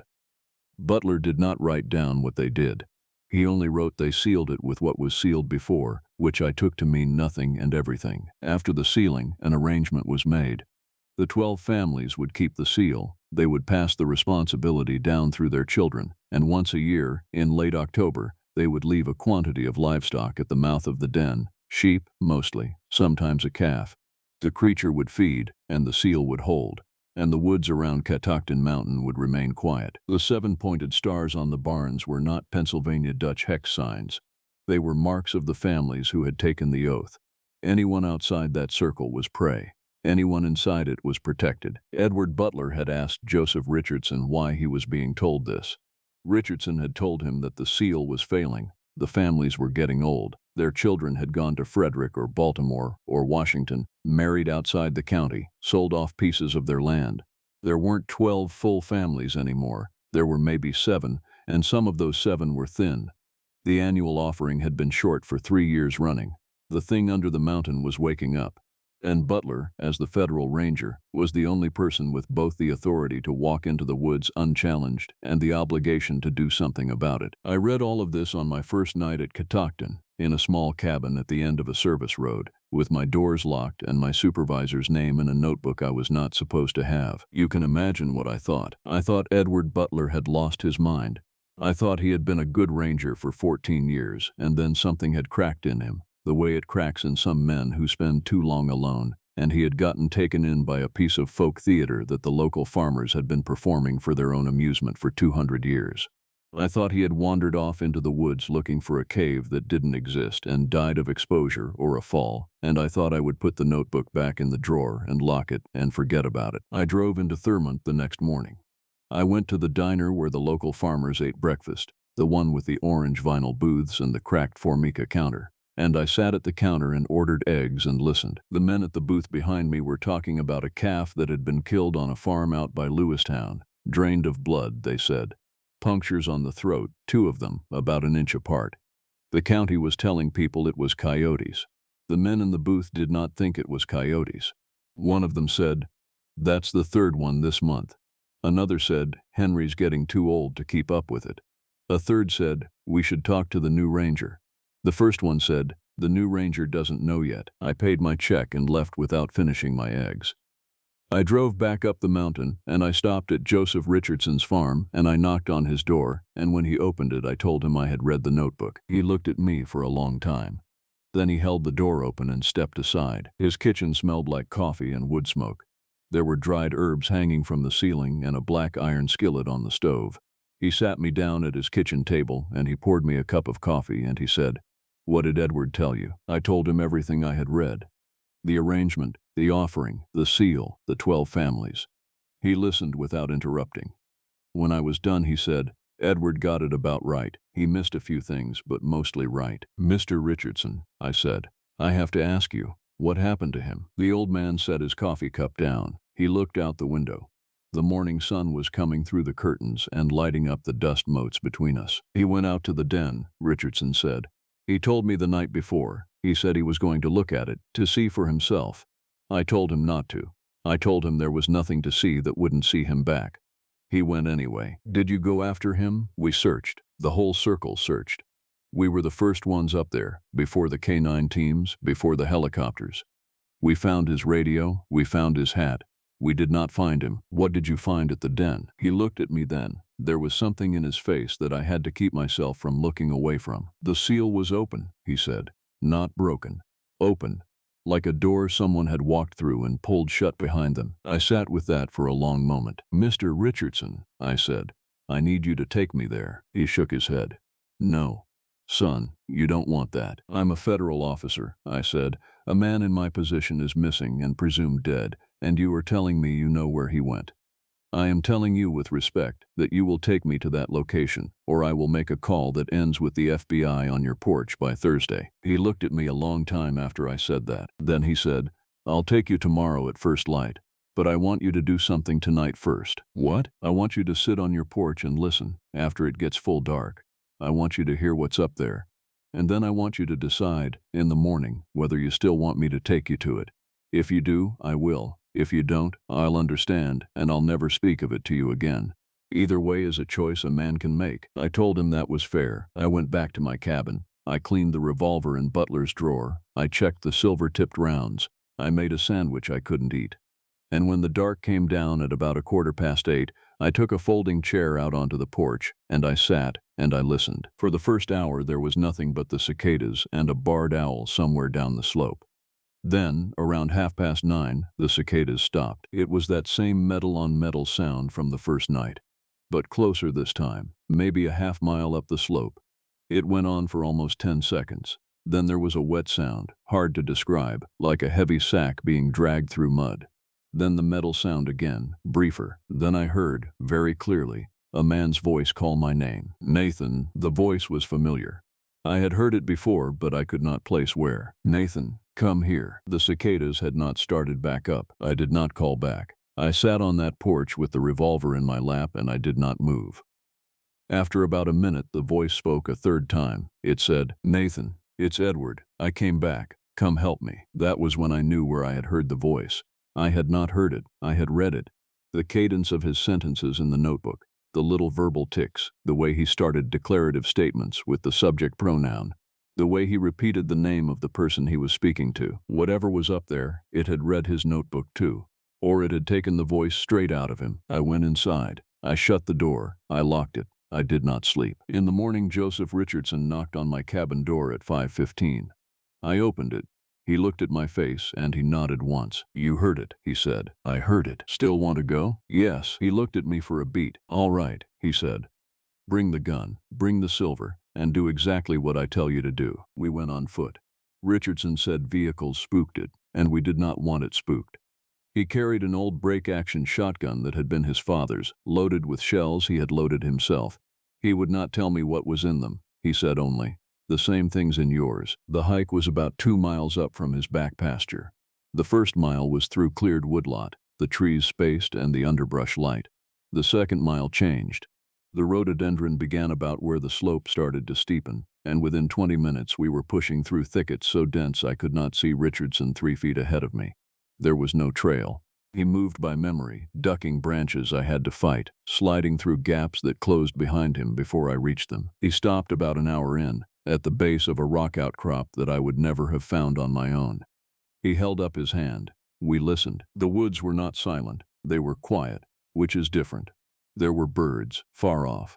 There was wind in the high canopy, but there was nothing close. No squirrel chatter, no insect noise, none of the small motion that fills a healthy forest. Richardson pointed up the outcrop. I climbed it after him. At the top, on a small flat shelf about 30 feet up, there was a cleft in the limestone. The cleft was maybe 4 feet wide and 7 feet tall. It had been sealed once, with mortared field stones, and a cross of iron rods had been set into the mortar. The mortar had cracked, the stones had fallen inward. The cross was bent, not broken, but bent, the way a hand bends a soft piece of wire. The opening behind it was black, a black that didn't seem to take light. I shone my flashlight into it and the beam went about 6 feet and then stopped, the way a beam stops in heavy fog. The smell coming out of that cleft was the smell of something that had been dead for a long time and was not finished. Richardson stood beside me and said, in a voice almost too low to hear, "This is where Edward came. This is where the seal failed." How long ago did it fail? 3 years now. We've been keeping it fed since. It's not enough anymore. Why not? Because once they get the taste, they want more of it. And they remember which kind they liked. I knew what he meant. I did not ask him to elaborate. We did not enter the cleft. Richardson said no man living had been inside and come back the same. We worked instead at the entrance. He had brought a satchel of tools. Iron stakes the length of my forearm, a small bag of mortar mix, a canteen of water, and a folded square of cloth that had been wrapped around a circle of beaten lead. The lead disc was about the size of a saucer, and there were marks pressed into it that looked like letters but were not letters from any alphabet I knew. He set me to mixing the mortar. He worked the iron stakes back into the cracks where the old cross had been. He set the lead disc in the very center of the cleft, and he pressed it into the freshly mortared stone. And as he did it, he said something under his breath that I could not make out and did not ask him to repeat. We worked for almost 2 hours. The sun moved. The shadows in the trees changed. When we were almost done, when Richardson was setting the last stones into place, the woods around us went silent again. Not the gradual quiet of birds settling at noon. The sudden absence of birds at all. Richardson froze. His hands were full of mortar, and his back was to the open part of the cleft. He whispered, without turning, "Don't look at it. Whatever you do, son, do not look at it." I will tell you that I tried. I tried very hard. I had my back to a thicket of rhododendron about 10 feet from the outcrop, and I was facing the cleft which Richardson was sealing. Whatever came out of the trees came from behind me. I heard it. It was the metal sound, very close now, the long, slow drag of a blade across tin. And then it was the sound of something settling onto the rock a few feet behind me. Something heavy, something with too many points of contact. The smell was the smell from the cleft, but worse, fresher. I did not turn around. I did not turn around because Richardson had told me not to, and because some animal part of me, the part that has kept human beings alive for 200,000 years, knew without asking that turning around would be the last thing I ever did. But I saw it anyway. I saw it because the cleft we were sealing had a vein of quartz running through the limestone above the opening. And that quartz was wet with seep water, and the wet quartz was a mirror, dim and warped, but a mirror. I saw a shape behind me that was not the shape of any animal I had ever seen. I will try to describe it the way I saw it in that wet stone, and you will have to forgive me if the description is incomplete, because I only let my eyes rest on it for half a second before I forced them back to Richardson's hands and the mortar. It was tall. It stood on legs that bent the wrong way, the back joints behind it instead of below it, like a heron's legs but on a body the size of a draft horse. It had folded wings of a leathery skin, dark, and the wings were folded against its sides the way a bat folds wings, but the wings were attached at the shoulder and at the hip, so that the whole body of it was shrouded.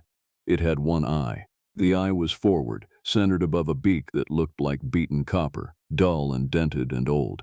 From the underside of its body, between the legs, there hung a clutch of long boneless arms, ropey, the color of the inside of an oyster. 5 of them.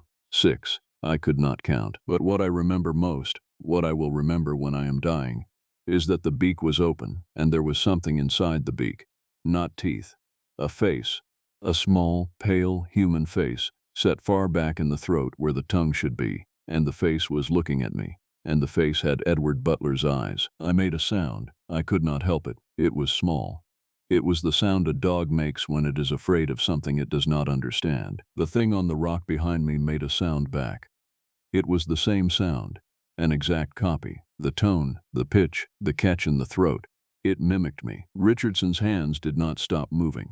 He was setting the last stone. He was almost done. The thing took a step closer to me. I felt the air shift behind my back. Then it spoke, but it did not speak in my voice. It spoke in Edward Butler's voice, the voice I had heard from the porch the night before, calm and clear and reasonable. It said, "Nathan, turn around. I want to show you something." I closed my eyes. I heard Richardson behind me whisper, "One more." He pressed the last stone into the mortar. I heard him scrape his trowel one last time across the seam. The thing behind me said again, "Nathan, turn around." Richardson said, in a louder voice now, the first loud voice of the day. "It's set." He said something else after that, the same thing he had been saying under his breath as he worked, but louder this time, almost shouted, in a language I did not know. The words were short and hard, full of consonants. The thing behind me made a sound that I will not try to describe. It was high and it was metallic, and it was full of something that was almost grief. Then the air moved. I felt the wind of something large passing through space. The smell sharpened and then receded.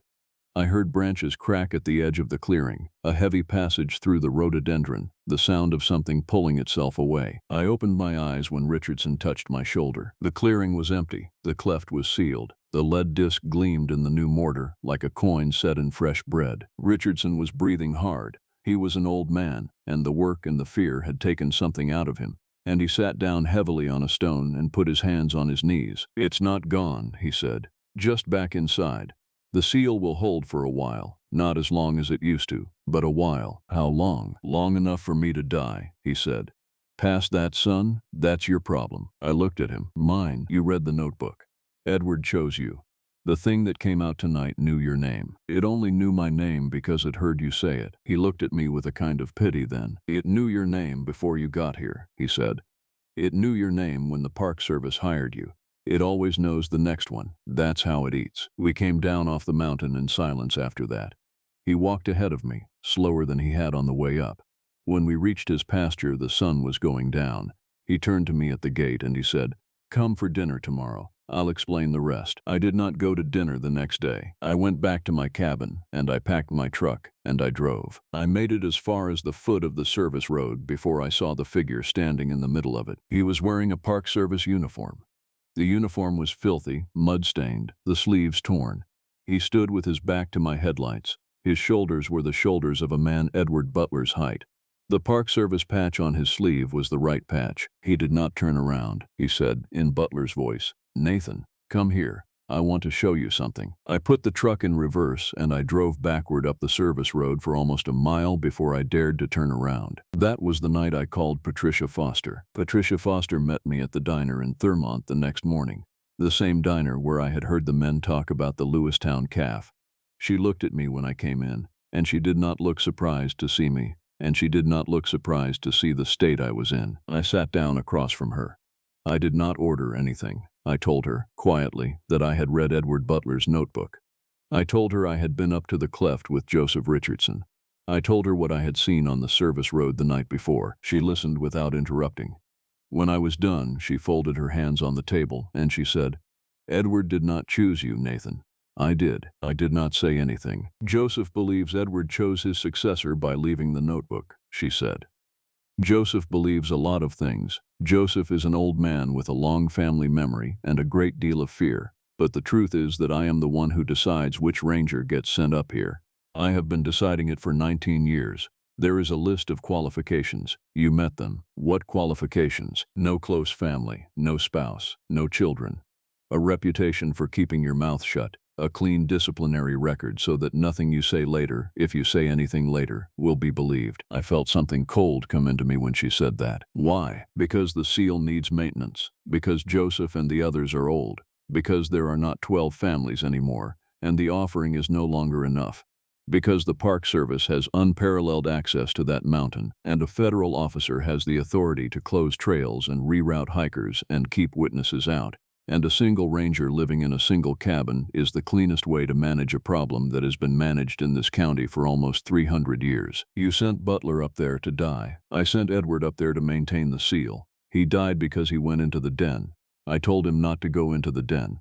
I am telling you not to go into the den.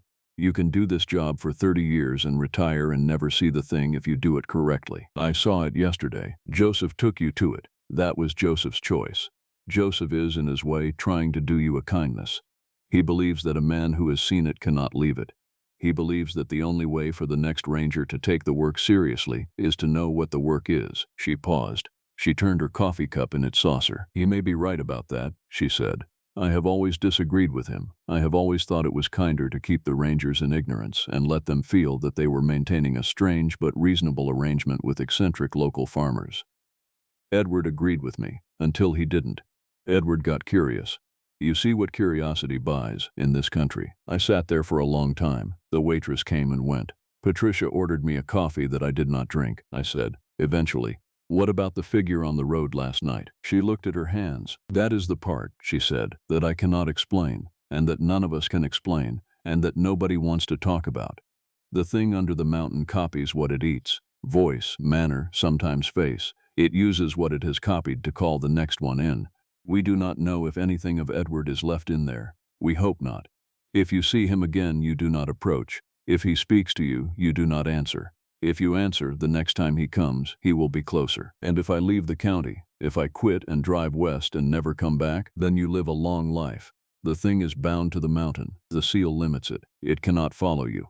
But the next ranger I hire will see the figure on the road, and the figure will have a different uniform, and the voice eventually will be yours." I looked at her. I tried to hate her. I could not, quite, because she was not lying to me, and she was not enjoying any of it, and there was a tiredness in her face that was the tiredness of a woman who had been carrying a thing too heavy for too long. I said, "I quit." She nodded. "I expected that. I'll write it up today. Take a week. The medical retirement papers are easier if you take a week. I can have them ready by Friday." "Patricia," I said, "what happens to you when you retire?" She smiled. It was not a happy smile. "I have a cabin in Vermont my sister left me. I'm going there. I'm going to stay there. I'm going to drink decent wine and read books I have been putting off. I'm going to do my best to forget the names of every farmer in this county. Some nights I expect I will not succeed. But I have done my term. I trained Edward, and Edward did not survive his, and now I have hired you, and you are quitting, and I will hire someone else next month, and the work will go on. That is the entirety of what I am willing to tell you about my future, Nathan. I would rather not be asked again." I took the week. I packed Edward Butler's cabin. I did not take the notebook. I left it on the desk where I had found it, with a sticky note on it that said, To the next ranger, read this on your first night. I do not know if Patricia threw the note away. I do not know if she replaced the notebook with one of her own. I do not know who is in that cabin now, I asked once after I left, and the answer I got from a friend in the regional office was that there had been a transfer in May and the new ranger seemed to be settling in well. I did not ask the new ranger's name. I do not want to know it. I do not want to hear it later in a voice on a porch. I drove down off Catoctin on the last Friday of April. The dogwoods had finished. The redbuds were at their peak, the pink shocking against the new green. The mountains looked, from a distance, exactly like the mountains I had seen on my first morning, soft and old and tired. Nothing about them, from the highway, suggested what they held. I have been in this motel for 3 months. I move every 6 weeks. I move because I am afraid, even though Patricia told me the thing cannot leave the mountain. I am afraid because of the figure on the service road. I am afraid because once a thing has worn your name, I do not entirely believe that any seal binds it. I am recording this because I have decided that the next ranger has a right to know, and because I do not believe Patricia will tell him. I am recording this because Edward Butler left a notebook, and that notebook saved my life, and I owe him a notebook of my own, even if mine is digital, even if mine is just a voice in a file. If you are the new ranger, if you are sitting in that cabin tonight and you have found this recording on a thumb drive that someone slipped under your door, then I want you to listen to me very carefully. The notebook in the bottom drawer is real. The 7 pointed stars are real. Joseph Richardson, if he is still alive, will tell you the truth if you ask him directly. Patricia Foster, if she has not retired by the time you read this, will tell you a managed truth that is meant to keep you at your post. Do this for me. Do not go into the den. Do not turn around when something behind you calls your name. Do not answer it the first time. Do not answer it the second time. If you decide to leave, leave fast. Do not pack neatly. Do not say goodbye. Drive at night, with the windows up, and do not stop in the county for any reason. And if, when you are at the foot of the service road, you see a figure standing in your headlights wearing a Park Service uniform, a figure who does not turn around, a figure who calls you by a name you recognize, I want you to know that the figure is not me. I am alive. I am in a motel south of you. The figure is something the mountain is wearing, the way it wore Edward, the way someday it will wear whoever comes after you. Drive past it. Do not look at its face. That is all I have to tell you. Good luck. End of recording.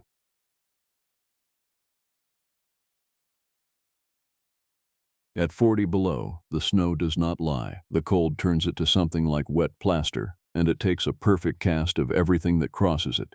Every vole, every fox, every caribou, and it holds that cast like poured stone until the spring thaw breaks it.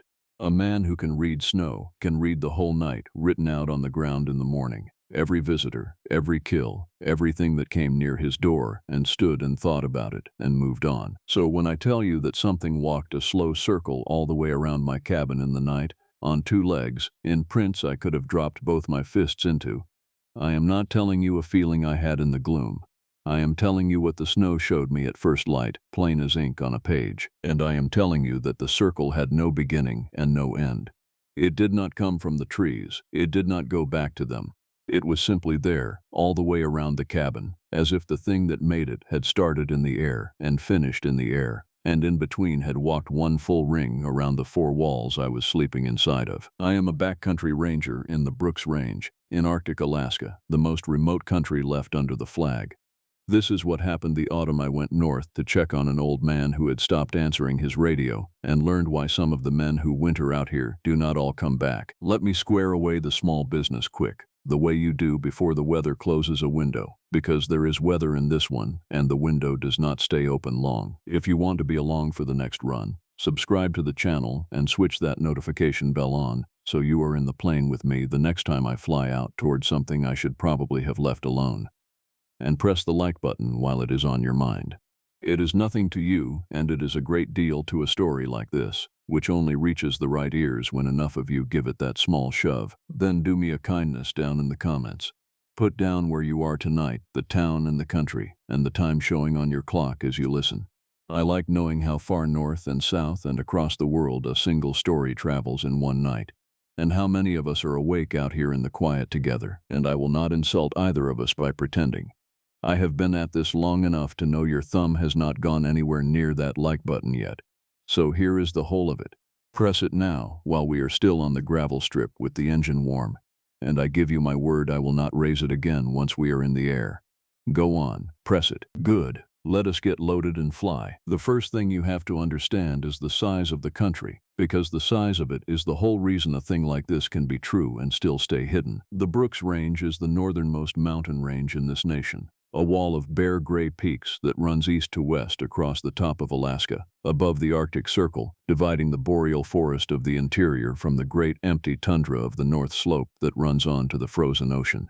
Most of it lies inside a national park called Gates of the Arctic, and that park is the size of a small country, and it has no roads, none. No roads in, no roads through, no maintained trails, no signs, no campgrounds, no cell towers, nothing. You get in by bush plane, or by boat, or by walking, and once you are in, you are as alone as a person can be on the surface of this earth. There are valleys in that range that no human being has ever set foot in. I believe that with my whole heart, and after the autumn I am going to tell you about, I am glad of it, because I think some of those valleys are not empty, and I think it is better that we have never gone to look. My name is Hollis. I have worked the Arctic backcountry for 9 years, which is a long time for that work, because most people do not last.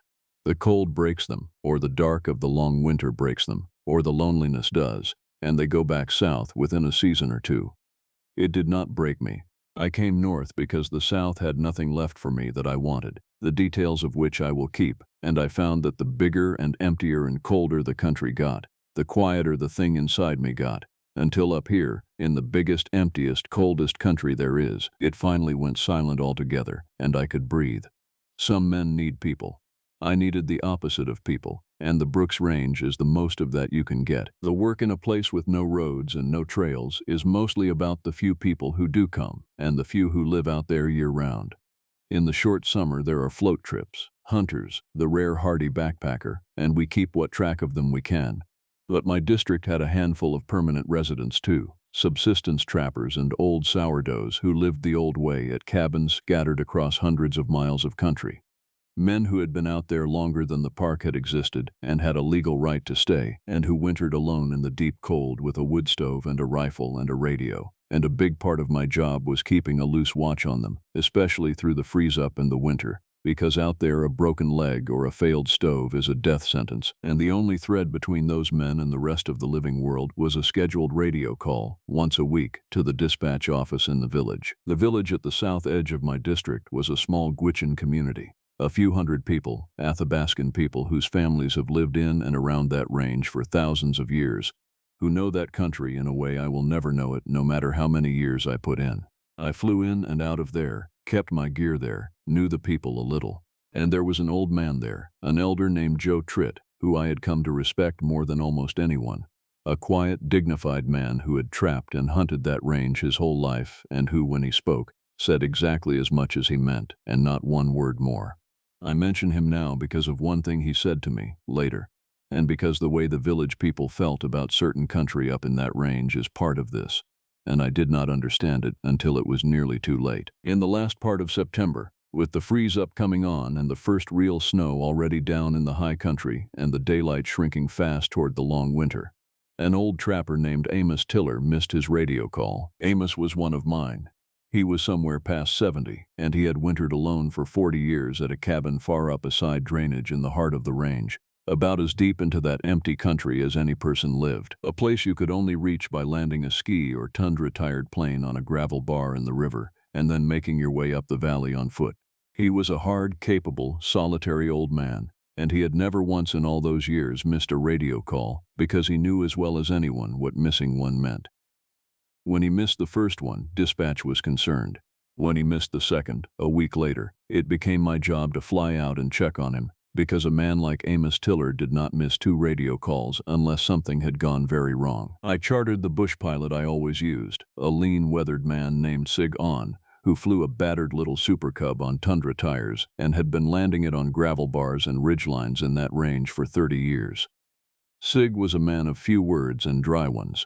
He had quit smoking when the doctor told him his heart would not take it, and he chewed nicotine gum without pause, and his one stated goal in life was to get through one more season and then fly south to Arizona to be near his grandchildren, who he spoke of more often than he spoke of anything else. He was the best bush pilot I ever flew with, and the most careful, and that is why what he said when I told him the destination has stayed with me. I told him we were flying up to Amos Tiller's place on the side drainage. Sig stopped chewing for a second. Then he said, "That whole upper valley, the village people will not trap it. You know that. Amos is the only one who ever would, and he is from outside, like you and me." I asked him what he meant. Sig looked at me with his pale, flat pilot's eyes, and he said, "I mean, I have flown this range 30 years, and there is country up there the local folks leave alone, and they have better reasons than I have ever had. And Amos Tiller wintering up that drainage alone all these years always struck me as a man pushing his luck in a place that does not forgive it." And then he started chewing again and went back to loading the plane. And that was all Sigon would say, but he had never said anything like it before, and it sat with me as we took off. The flight up was its own kind of beautiful and lonesome. We flew for over an hour above an emptiness that does not have a bottom to it, gray peaks and golden tundra going to white at the heights, river valleys winding silver through all of it, and not one road, not one building, not one light, not one mark of a human being for the whole horizon in every direction. The bigness of it pressed on me the way it always did. And as we turned up the side drainage toward Amos Tiller's valley, the country changed in a way I felt before I could name. The peaks closed in, the valley narrowed and deepened, and the autumn color drained out of it, so that the upper valley, where Amos kept his cabin, lay gray and white and still beneath us, the spruce thin and black, the slopes already deep in the early snow, and Sig brought us down low to look for the cabin, and his easy patter went quiet. And he flew that valley with both hands on the stick and his jaw working hard on the gum. Before I take you down onto that gravel bar, where this turns into the longest night of my life, let me ask you the one small thing while we are still up here in the daylight with the engine running steady. If this account has a hold on you, reach out and like this video and subscribe so that the next person who needs to hear something like this can find their way to it. It is the easy thing, the warm, dry, safe thing, done from a place where nothing can reach you. Almost no one in this story did the easy, safe thing while there was still time. You can. We found the cabin. It sat where Amos had built it 40 years before, on a bench above the river. A low sod-roofed log cabin with a cache on stilts beside it, and a meat pole and the gray remains of a winter's woodpile. And the first wrong thing was the one a bush pilot notices before anything else, and Sig said it out loud as we passed low over the bench. No smoke, no track. In the deep cold of a freeze-up, a living man keeps his stove going day and night, and there should have been a thread of wood smoke from the stovepipe and a packed trail of boot prints in the snow between the cabin and the woodpile and the river. There was nothing. The chimney was cold. The snow around the cabin lay smooth and unbroken, no human track at all, as if Amos Tiller had not walked outside his own door in days. Sig put the plane down on the gravel bar a half-mile downriver, the only flat landing in that whole valley. A hard, short landing on frozen gravel that he greased the way only 30 years can teach a man to. We sat a moment in the sudden silence after the engine died. Then Sig told me a thing I should have weighed more heavily than I did. He said the weather was turning. He said a system was coming down off the slope that was going to drop temperature and snow into that valley within a day, maybe less, and that once it socked in, he would not be able to fly back in to get me. Not for days, maybe longer. He told me to go up to the cabin, find out what I could find out fast, and be back on that gravel bar in 3 hours, because after that he was flying out with me or without me, and if it was without me I was wintering in until the weather broke. I told him 3 hours would be plenty. I believed it. It was a half-mile to the cabin. How long could it take to check on one old man? I shouldered my pack and my rifle, and I started up the frozen river toward the cabin alone, while Sig stayed with the plane, and the cold pressed down out of a low gray sky, and the valley held a silence so complete that the crunch of my own boots in the snow sounded like a thing I should be ashamed of, too loud, an intrusion, in a place that had gone very still and seemed, the whole way up that river, to be holding its breath and watching me come. I reached the cabin in about 20 minutes, and from the moment I came up onto the bench, I knew that whatever had happened to Amos Tiller had happened outside, in the open, and not in his bed. The unbroken snow I had seen from the plane was not quite unbroken once I was standing in it. There was old track, drifted nearly smooth, days old, and reading it was the first piece of the thing, and it is the piece I keep coming back to, because I am one of the few people alive who can read snow like that, and I almost wish I could not. Here is what the snow told me. Some days before, Amos Tiller had come out of his cabin in a hurry. I could see it in the gait of the drifted-over prints, long strides, the prints of a man not walking but going somewhere fast, out from the cabin door and across the bench toward the tree line. And I could see what he had been doing, because Amos had been a careful old hand and he had come out with his rifle. I found the one dropped brass casing later, fired once, and his tracks did not stop or fall at the tree line. They went into the spruce, and they did not come back out. 40 years that man had wintered in that valley, and his last act had been to come out of his door fast with his rifle, fire one shot toward the trees, and walk into them, and the snow held no record of him ever walking back. And around his tracks, over them, beside them, were the others. I crouched over them for a long time in the cold, and the longer I looked, the less I liked what I was reading. They were the prints of something that walked on two legs, like a man, but they were not a man's. They were too long, and too narrow at the heel, and too spread at the front, and there were marks at the front of each one that a boot does not make, that a bare foot does not make, the marks of something between toes and claws. The stride between them was longer than mine by half again, and the depth of them said the thing that made them was heavy, far heavier than its size, pressing those prints deep into snow that barely took my own weight. And they did not behave like the tracks of any animal I have ever cut. They did not wander or forage or cross the bench on their way to somewhere. They circled. They came out of the trees where Amos had gone in, and they circled the cabin, once, twice, many times over the days, a worn ring of them in the snow all the way around the four walls, the way a thing paces the edge of a thing it has not finished with, and every circuit passed close by the door, and at the door, every time, they stopped, and stood, and faced it, before moving on. I went into the cabin. The door was shut but not barred. Inside it was cold as a tomb, the stove long dead, and it was tidy, an old solitary man's tidy, the bunk made, the few dishes clean, the wood in the box, everything in its place, a cabin a man had walked out of meaning to come right back, and never had. His winter food was all there. His other rifle was on its pegs. His journal, the trapping log every one of those men keeps, was on the table, and I read the last entries, and they are the only documents in this whole account, and they were short, the way a hard old man writes. But they told their own piece of it. The last week of entries changed. They started ordinary, weather and trap lines and the freeze coming. Then, a few days before the end, a line that said the dogs would not go out, that his two old trap dogs had taken to the cabin and would not leave it and growled at the night. Amos had no dogs that I ever found, by the way. I do not know what became of them. Then a line that said something was working the edge of the bench after dark, that he had heard it on the snow, heavy, and that it had paced the cabin in the night. Then a line, the second to last thing the man ever wrote, that I have not been able to put out of my mind, that said only this. It said the tracks in the morning were wrong, that they came up to the cabin but did not leave it, that there were prints arriving and none departing, more arriving every night and never any leaving, as if the thing that made them came each night and never went away, as if it were still here, adding itself to the snow around his walls night after night and never once leaving. And the last entry, the final thing Amos Tiller wrote, was one line, in a hand that had gone shaky, and it said, "I cannot stay in here with it out there one more night. I am going to go and finish it or it will finish me." And then he had taken his rifle, and gone out fast, and fired one shot into the trees, and walked into them, and the snow says he never came back. I stood in that cold cabin with the dead man's journal in my hands, and I understood several things at once. I understood that Amos Tiller was almost certainly dead, somewhere up in those black spruce. I understood that I was a half-mile from a bush plane, with a pilot waiting, and that the only sane thing in the world was to walk back down that frozen river right now, get in that plane, and fly out and bring back a team in numbers and in daylight.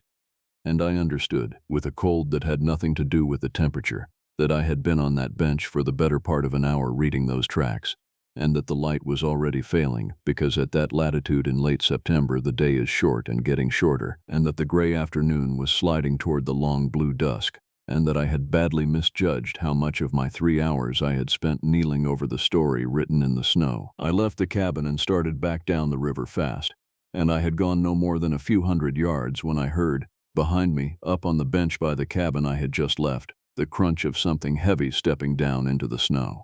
One step, then a long pause, then another, slow, deliberate, the exact unhurried weight of the thing that had paced that cabin for a week, And it was up there now, in the failing light, and it had come out, and it had my track to follow. A fresh, warm track leading straight down the river to the plain. And I did the math no person ever wants to do, which was that the thing was between me and the cabin, and the plane was still most of a half-mile ahead, and the light was going, and I was not going to make it to Sig before whatever was behind me decided what it wanted to do. I did not run. That is the one thing I did right, and I did it on instinct from 9 years in that country, because you do not run from a predator. Running makes you prey. Running tells the thing behind you that you are a thing that flees and can be chased. I walked, fast, steady, my rifle in my hands now, not looking back, putting one boot ahead of the other down that frozen river while the light drained out of the sky and the steps came behind me, matching my pace, never closing, never falling back, pacing me the way the prince had paced the cabin, all the way down that river in the gathering dusk, close enough by the end that over the crunch of my own boots I could hear it breathing, a deep, slow, wet sound, in and out, far too large, far too close, and I have never wanted to turn and look at a thing less in my whole life, and I never did. I came around the last bend of the river to the gravel bar, and the plane was there, and Sigon was standing by it, and he took one look at my face and at the country behind me, and he did not ask one single question.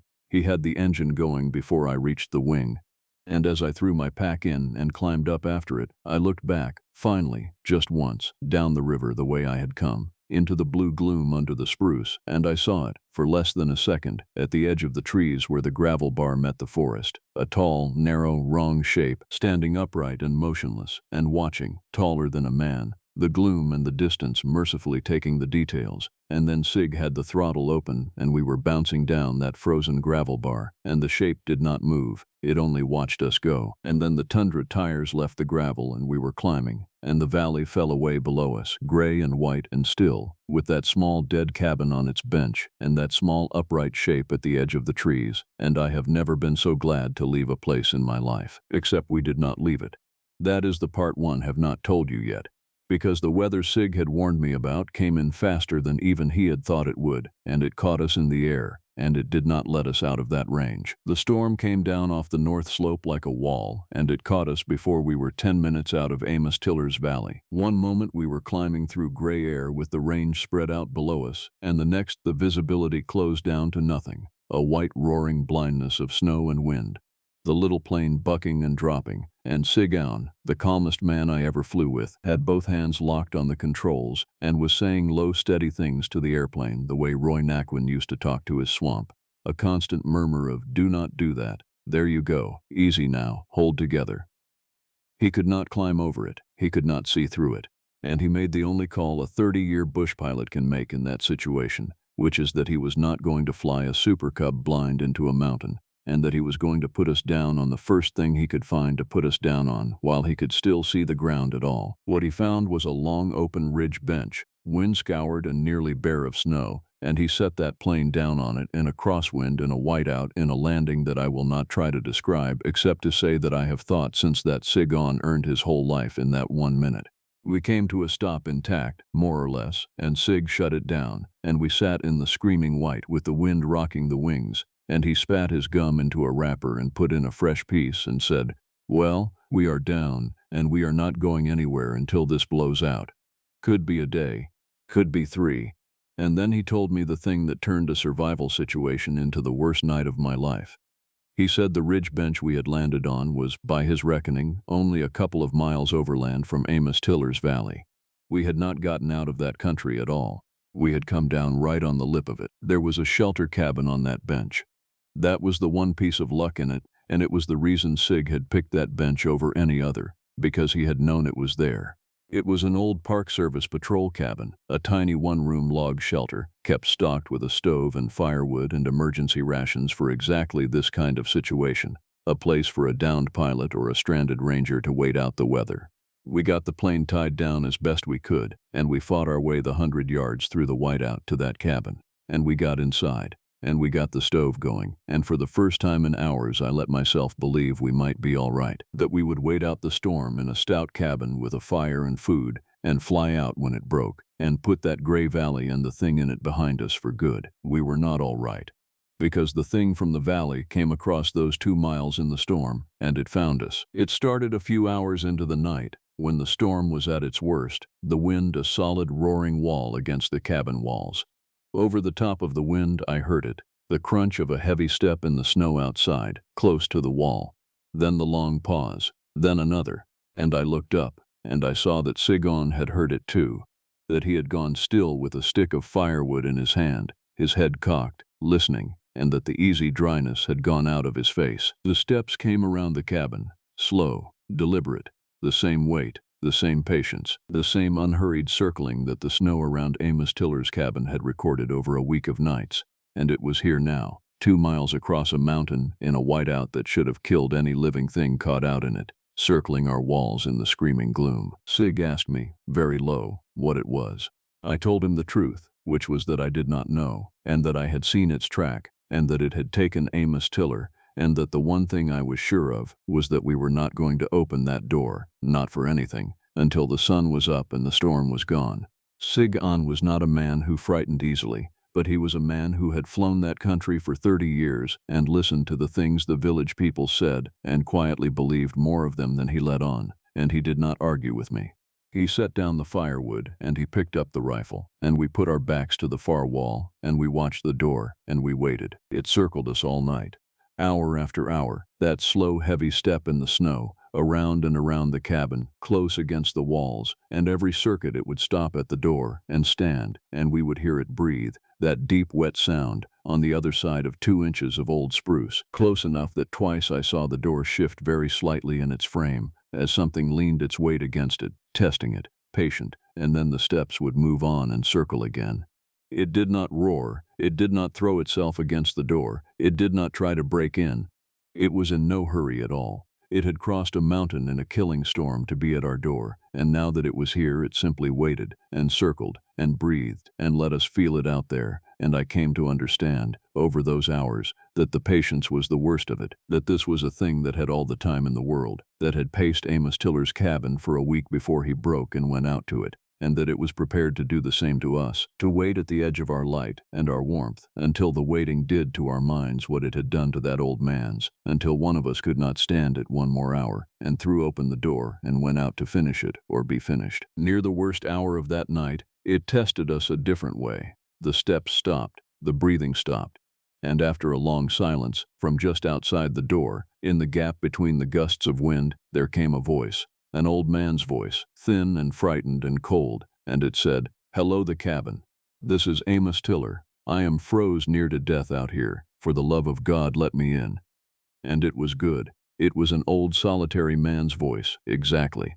But Amos Tiller had been dead in those spruce for days, and I had read it in the snow, and I put my hand hard on Sigon's arm, because Sig had started up off the wall, and I held him there, and I shook my head, and I watched the understanding come into his face that the thing at the door was wearing a dead man's voice to call us out into the night. It tried only the once. I think it was not very good at it yet, the way the journal said the tracks were still learning, still adding themselves night after night. It went back to circling after that, and the wind covered the rest, and we sat against that wall with the rifle, and did not sleep and did not speak, and watched that door until the small window grayed at last with the slow Arctic dawn, and in the first gray light, the circling stopped, and did not start again. The storm had begun to break with the day, the wind dropping, the white thinning. We waited a long time before we dared open the door. When we finally did, the snow around the cabin told the same story Amos Tiller's journal had told. A worn ring of those long, heavy, two-legged prints, all the way around the walls, many circuits deep, everyone passing the door, and at the door, the snow-packed flat where something had stood, and stood, and stood through the night. And the prints came in toward the cabin from the direction of the valley, but there was no clear line of them leaving. They came, and they circled, and at some point in the dawn they simply stopped being added, with no trail going away, exactly as the old man had written, prints arriving and none departing. And I have never been able to explain that, and I have stopped trying.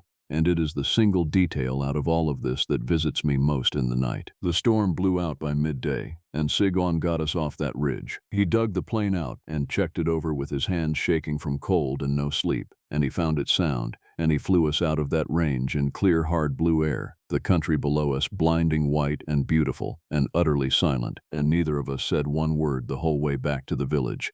And when the gravel strip came into sight under the wings, I felt something in my chest let go that I had been holding since I first knelt over those tracks on Amos Tiller's bench. We reported it the only way it could be reported.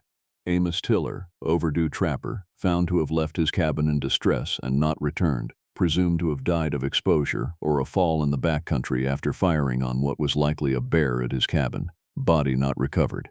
A team went in when the weather settled, in numbers, in daylight, and they searched the spruce where his tracks led, and they found one of his mittens, and a long way on, in a place no man drags himself to with a wound, what little the country had left of Amos Tiller, and they wrote it up as a bear, because a bear is a thing the world believes, and the bears in that range are big enough to be believed, and I signed the report, and I did not write one word about the prints that circled the cabin, or the ones that arrived and never left, or the voice at our door in the storm. There was no place to write it that would not have ended my career and changed nothing. The wild north takes people every year. The reports keep the rest. I lost 2 fingers off my left hand to that night. Frostbite, from the cold of the ridge and the long hours against the cabin wall with no sleep and no movement. And I did not even feel them go, and they took them later in the clinic in town, and I wear the gloves now that hide it, and when people ask I tell them frostbite from a bad night in the backcountry, which is true, and is a fraction of the truth. They ache before weather. They are a clock that keeps the time of that ridge, the way another man's knee keeps the time of a gorge 1,000 miles south of here, and I have come to think that all of us who have stood at the edge of one of these things and lived carry some small part of our bodies that the country kept, as a kind of toll, a reminder, a mark that says you were close, and you got away, and do not think for one moment that getting away was free. I went to see Joe Tritt, the old Gwich'in elder, when it was over. I do not fully know why, the same way Emil down in his swamp did not fully know why he went to his old woman, the same way I think every one of us, when we have brushed up against one of these things, goes looking for someone older and closer to the old knowing to tell us we are not insane. I told Joe Tritt that Amos Tiller was dead, and where, and how, and I told him, because I could not tell someone, about the tracks that circled the cabin and arrived and never left. Joe Tritt listened to all of it without one change in his face, and when I was done he was quiet for a while, and then he said only this. He said, "That valley is one of the ones we do not go into. My father did not go into it, his father did not. There are a few places in this country that belong to something else, and we have always known which ones, and we leave them be, and we are still here after all this time, and that is not an accident." He did not name it, he did not explain it, he did not pretend to know more than he knew. He just told me, gently, that the old people had always known to stay out of that valley, and that Amos Tiller had wintered in it alone for 40 years because he was from outside and did not know, or knew and did not believe, and that knowing and believing in time is the whole of the difference between the ones who come home and the ones who do not. And then he made me coffee, and we talked of other things, and that was the most anyone ever told me, and it was enough. Here is the part one have never put in any report. The part that is the reason I am telling you all of this tonight. I still ranger that country. I cannot leave it. The big silent white emptiness of it is the only thing that ever quieted the thing inside me, and most of it, the daylight miles of it, the caribou rivers and the gray peaks and the long gold autumn tundra, is the great love of my life and always will be. But I do not fly up that side drainage anymore, and the park has quietly let Amos Tiller's cabin fall in on itself and does not send anyone up that valley, and I have made sure, in the small ways a man in my position can, that no permit ever sends a soul up there again. And I do not winter at a remote cabin alone anymore. Not for any reason. Because of the one thing that has happened since, that I have told no one until now. 2 winters ago I was weathered in for a night at a different patrol cabin, far from that valley, ordinary country I trusted. And deep in that night, over the wind, I heard it. The slow, heavy step in the snow outside, the long pause, the circling. Around and around the walls, close, patient, and at the door, every circuit, the stop and the stand, and the deep wet breathing on the other side of the wood. It had found me again, or one of them had, 100 miles from that valley, in country that was supposed to be safe, and it circled my cabin the whole of that night exactly as it had circled Amos Tiller's, and once, near the worst hour, a voice that was Sigon's voice, who had flown south to Arizona to his grandchildren 2 years before and was alive and well and warm in the desert, called to me from outside the door, and told me his plane was down, and that he was hurt. and asked me to come out and help him. I did not answer it. I did not open the door. I put my back to the far wall with my rifle across my knees, and I watched that door until the dawn. And in the morning the snow had the ring of prints around the walls, and the prints came in and did not leave, and I packed my gear, and I walked out, and I did not look back. So if you take one thing from a tired old Arctic hand tonight, take this.